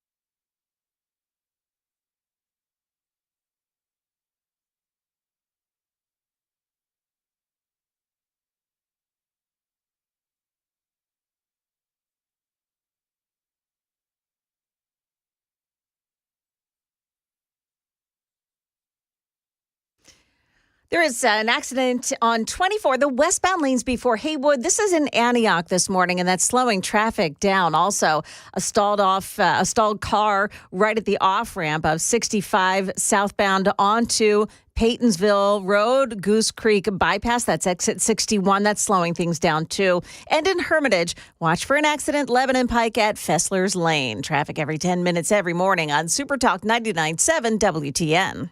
8:35, Nashville's Morning News on Super Talk 99.7. Mark Spain Real Estate. Sell your home with a guaranteed offer from Mark Spain Real Estate and receive the strongest cash offer in the industry. You're going to save both time and make the most money. Now, with the guaranteed offer from Mark Spain Real Estate, you can skip the hassle of getting your home ready to sell, and you can receive an all-cash offer and close in as little as 21 days. With Mark Spain Real Estate and that guaranteed offer, there's no showings, no open houses, and no stress. Now, they are the most experienced real estate team in the industry. You can trust my friends at Mark Spain Real Estate to sell your home fast and for maximum profit. Find out what your guaranteed cash offer would be. There's no obligation. 855-299-SOLD. 855-299-SOLD. You can always find them online anytime, markspain.com, to get a guaranteed offer on your home today and start packing.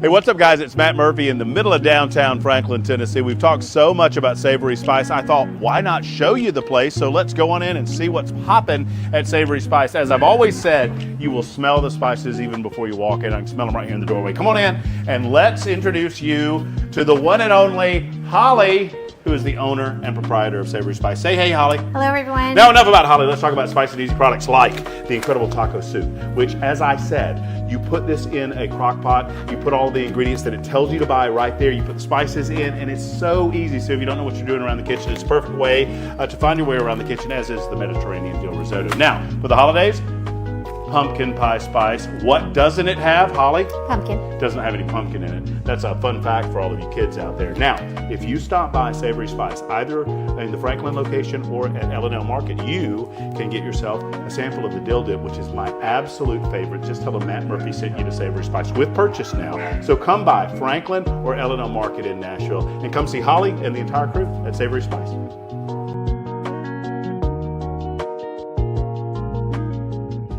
.838, Nashville's Morning News on Super Talk 99.7 WTN. Good morning to your friends. How are you? I'm good. How are you? I was getting Dan fired up during the commercial break. He was, man. I'm just all fired up now. And you know what it was? It was the conversation of the Cheez-Its in my glove box. He's not happy about it. So then I stupidly asked the question, what weird food or whatever. What did I say? What do you keep in your car just in case of emergencies? If you listen to Nashville's newscasts at the top and the bottom of the hour, most of the time it's firearms. P.S. He doesn't. And it is interesting, though, because then, of course, you know how the super text line goes. We start getting all kinds of things. Now, I've admitted a long time ago. Oh, by the way, hello, Joan. Hello. Hello, KGB. Chris Hand is here for the cross, the crisscross. That's what people are trying to call it, the crisscross. Did you crisscross applesauce? Did you coin that? I think it was you. Was it me? Okay, I think I did it totally by that. accident. But anyway, so I admitted a long time ago that I kept a wide mouth bottle empty so that in case I had to go to the bathroom, like KGB talked about a couple of days ago, I deliberately kept it in my car because if I had to go, listen, Joan, you're like my 7-year-old on a road trip. You have never had to sit through hours of Los Angeles traffic. I was in my 20s when this was going on. True. And when you are stuck on the 405 and you are not moving, you can't even get off the road to go to the bathroom. And I'm going to be honest with you, I had pretty nice leather seats. So I didn't want to have an accident in the car. So yes, I did keep a wide mouth empty bottle so that if I had to go, if nature called, I was going to answer it. I feel like this is fairly accurate, and you have PTSD from it, because you brought this up yesterday, too. You were talking about the traffic, and you said, I feel bad for anybody that has to go to the bathroom. But I feel like this has been an issue. Well, you know what? I've had some issues in the past where I was like, I had to go to the bathroom, and I was stuck on the 101 or the 405 or the Santa Monica. Whatever. Anyway. Now we all know about it. Now people, yeah. Now people are calling me out about the wide mouth bottle. Moving right along. You know what I found? I have found that super texters are like wives. You can never make them happy. You can't. You know what's so funny? A lot of times I get the, why are you ignoring me? Yeah. I'm sorry. Yeah. I'm sorry. Somebody said they have Grey Poupon in their glove box. Dan held on to that joke, by the way, for 4 hours. I did. Gotta call him out in that. I said that to, did I say that to you or Joan this morning? To me this morning. So I was talking to KGB, and he was telling me about the hate that I was receiving on the super text line, and I don't even know what I did this time. And I did. I made that joke to KGB. Super texters are like wives. You can never make them happy. I know what you did.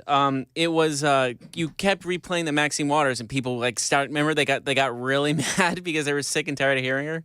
Yeah, they sure did. And then the second part was the on-air light behind you wasn't on. Right. That put him over the Musk, where are you? I mean, that's all I played. That's all I played. Elon Musk, where are you? People are yelling at me. There's worse than that out there today. Have you heard the new song? No, I have not heard the new song. Tell me about the new song. I just sent it to your DM. I don't have much backstory on it other than it's an absolute banger and it's been going viral. Apparently, these were union members, and they wanted to write and perform a song to protest Doge, Elon Musk, and Donald Trump. And I had tons of people saying this should be my bumper music. Which side are you on? Tell me, which side are you on? It's good. Which side are you? They're on the side of crazy. They are on the side of crazy. Against Doge, we'll fight Elon Musk. Oh, my Lord. No Elon's kept within our walls. We'll fight from dawn to dusk. There's a minute and a half of this. People will be begging for Maxine Waters. Earlier I made mention of this, that if I were wearing glasses, they would have shattered. Yes. The note that woman hit. Thank you again, Dr. Horn. Coming for our unions. He wants us all to fail. Make it stop, Dan. Please, I'm begging you. I can't take it anymore. Somebody thought, here's what we're going to do. Which side are you on? Wow. All right. Which side are you No, on? this is like Cars for Kids. I can't take it. I can't do it. I can't do it, guys. You know what? Our next poll will be what's worse, whose side are you on, or Cars for Kids? The best thing That might be the closest poll we'll ever have. You don't have to be a good singer to do it, and you nail it every time. Can we do an instant poll? Can you change I can that real change quick? it. I'll change it. Change it real quick. So, and I'm going to spare you folks the Cars for Kids song because I think we all have heard it a time or two here on WTN. Are you on? Which side are you on? I think we should create our own response song. We should. We should send back a diss track. Yeah. A diss track. Oh, yes. We need some AI Trump. You know what? This is Nashville. So I'm sure that there's some people that can, write a response or a diss track. Are you on? So is it up? KGB? It is now up. Which is worse? What side are you on, or Cars for Kids? All right, go to my YouTube page right now, and that's where I want you to watch the show. Don't disparage Cars for Kids. And listen, they love that everybody hates their song. They do that on purpose. They do. They do. I don't know. I don't know if these people. From dawn to dusk. I don't know if these people are intentionally trying to sound awful. Oh, by the way, if we had numbers on this show, they're plummeting right now. So we want to know on YouTube. Take the daily Dan poll. This will be the hourly Dan poll. Dan poll. Which is worse? Whose side are you on, or Cars for Kids? I would have signed up for this at the Super Bowl halftime show over Kendrick Lamar. I'm about to have like a freak out here. We got to stop this. Which side are you on? Which side are you on? I'm not coming into work if I have to deal with. Do you know what's so funny? That one woman that sounded really shrill sounds like Elizabeth Warren. Yeah. That's why. We'll fight against Dad, I can't do it. Channeling I'll tell you what Elizabeth you Warren. know. Just stop it. This is perfect. This is military torture stuff right this here. This wasn't the woman yesterday who said that we have to F Trump, was it? No. It wasn't I don't know. her? I didn't. They all sound. You know what the problem is? They all sound the same to me. Yeah. Whether it's. Did you see? Joan was talking about this earlier. You may have it. By the way, what are the numbers, KGB? 72% is which side are you on? Because maybe it's because you keep on playing it. Mm-hmm. We're Recency bias. Recency bias. That's what Yeah. it is. Well, listen, I could play the Cars for Kids.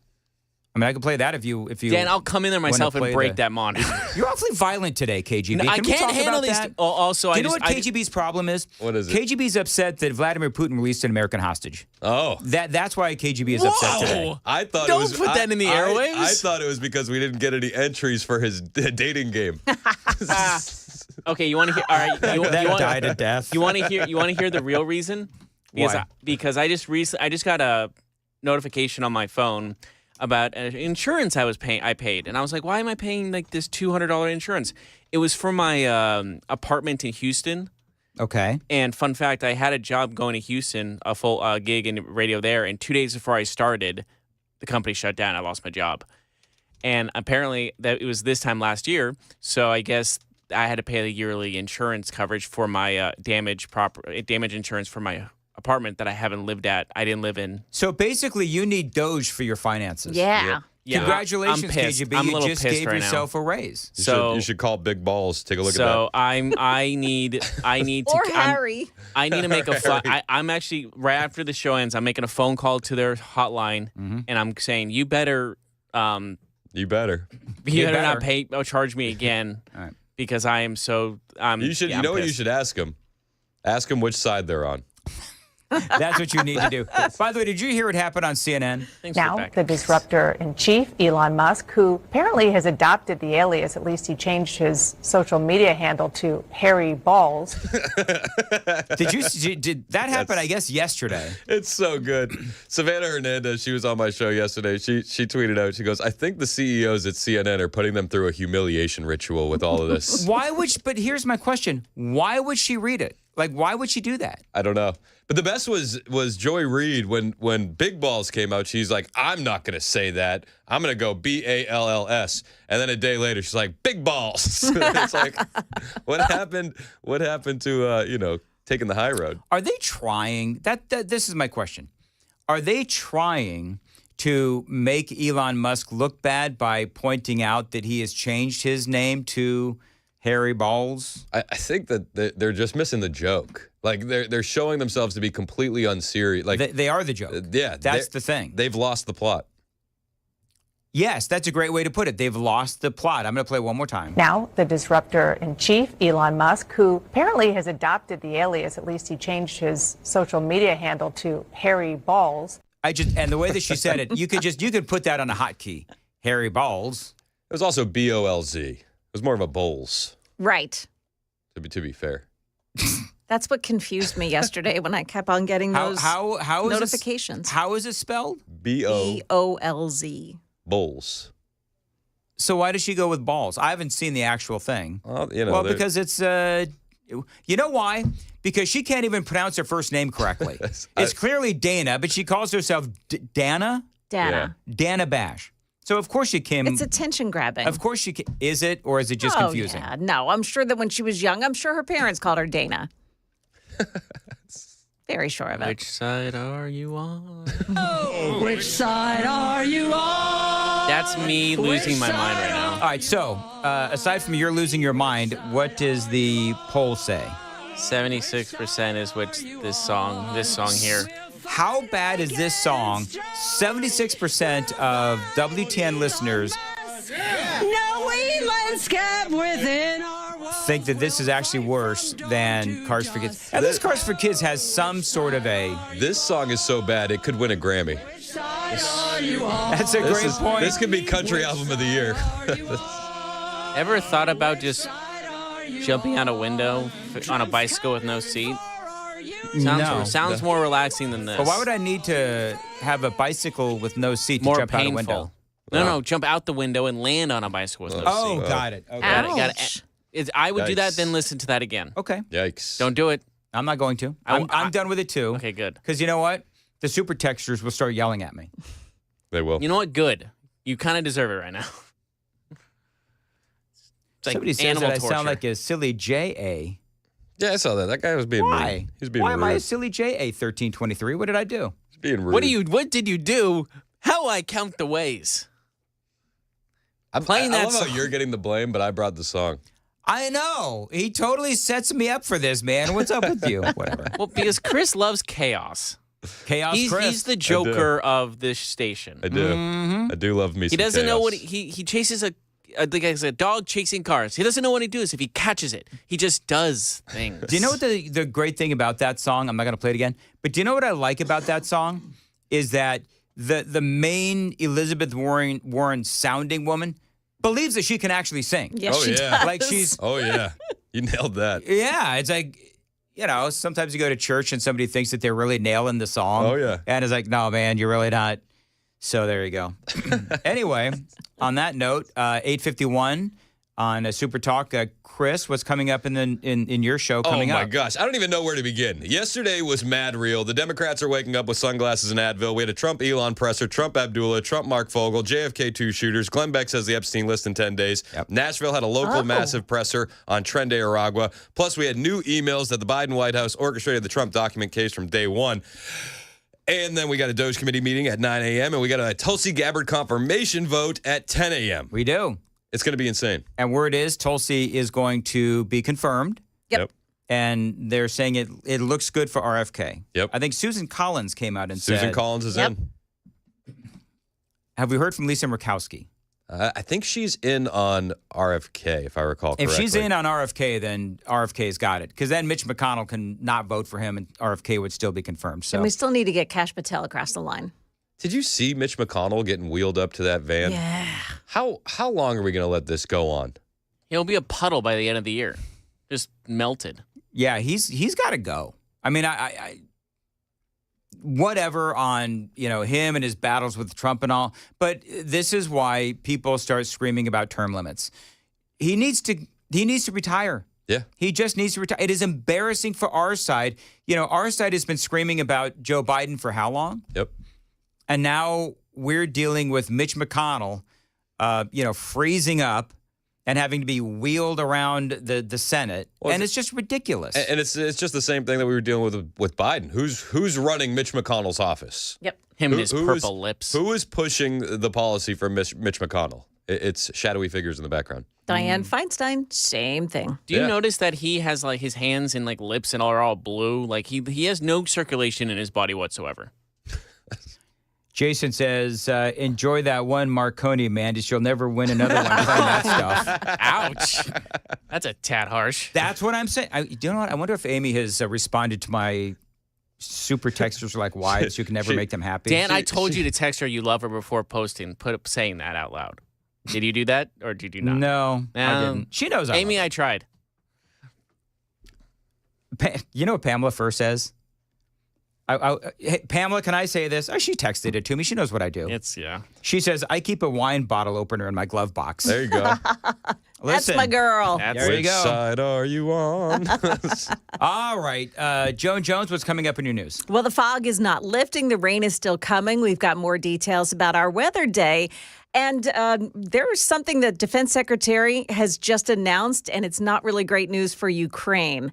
Details coming up at 9 o'clock on Super Talk 99.7 WTN. Thank you, Joan. Big news from my friends at DT McCall's. If you have not yet bought that gun safe, you've been putting it off, now is your time because gun safes are sales tax free at DT McCall's. I bet you Pamela keeps the bottle of wine in her trunk. She's got the wine in the trunk, and she's got the wine bottle opener in the glove box. You know, the two of us are going out to lunch soon. Are you really? Yeah, it'll be a day. Listen, you'll have wine and you'll have the wine opener. Perfect. The wine bottle opener. I'm just telling you. We love Pamela Fry. And an Uber on standby. That's exactly right. DT McCall's. Security is important these days, and a Liberty gun safe from DT McCall's can be used for valuables and cash and jewelry, important documents, wills and deeds and car titles, whatever you need to keep safe from theft or fire.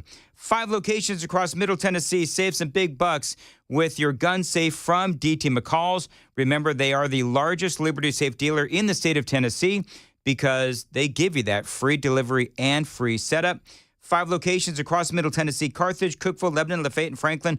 Always online, dtmccalls.com.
8:58, Nashville's Morning News on Super Talk 99.7 WTN. So it would appear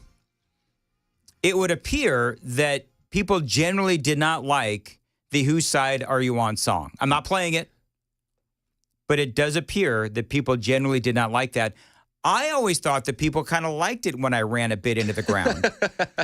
Is this like a teachable moment for the host? I didn't think you ran it into the ground. Wait till you see what I do with it on my show.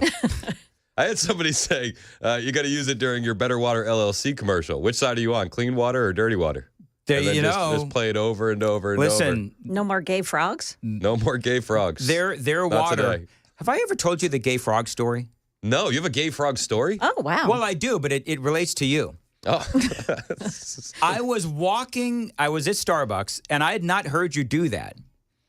I was taking a drink of coffee, and I heard you play that audio bite. It was so surprising because I had not heard it yet.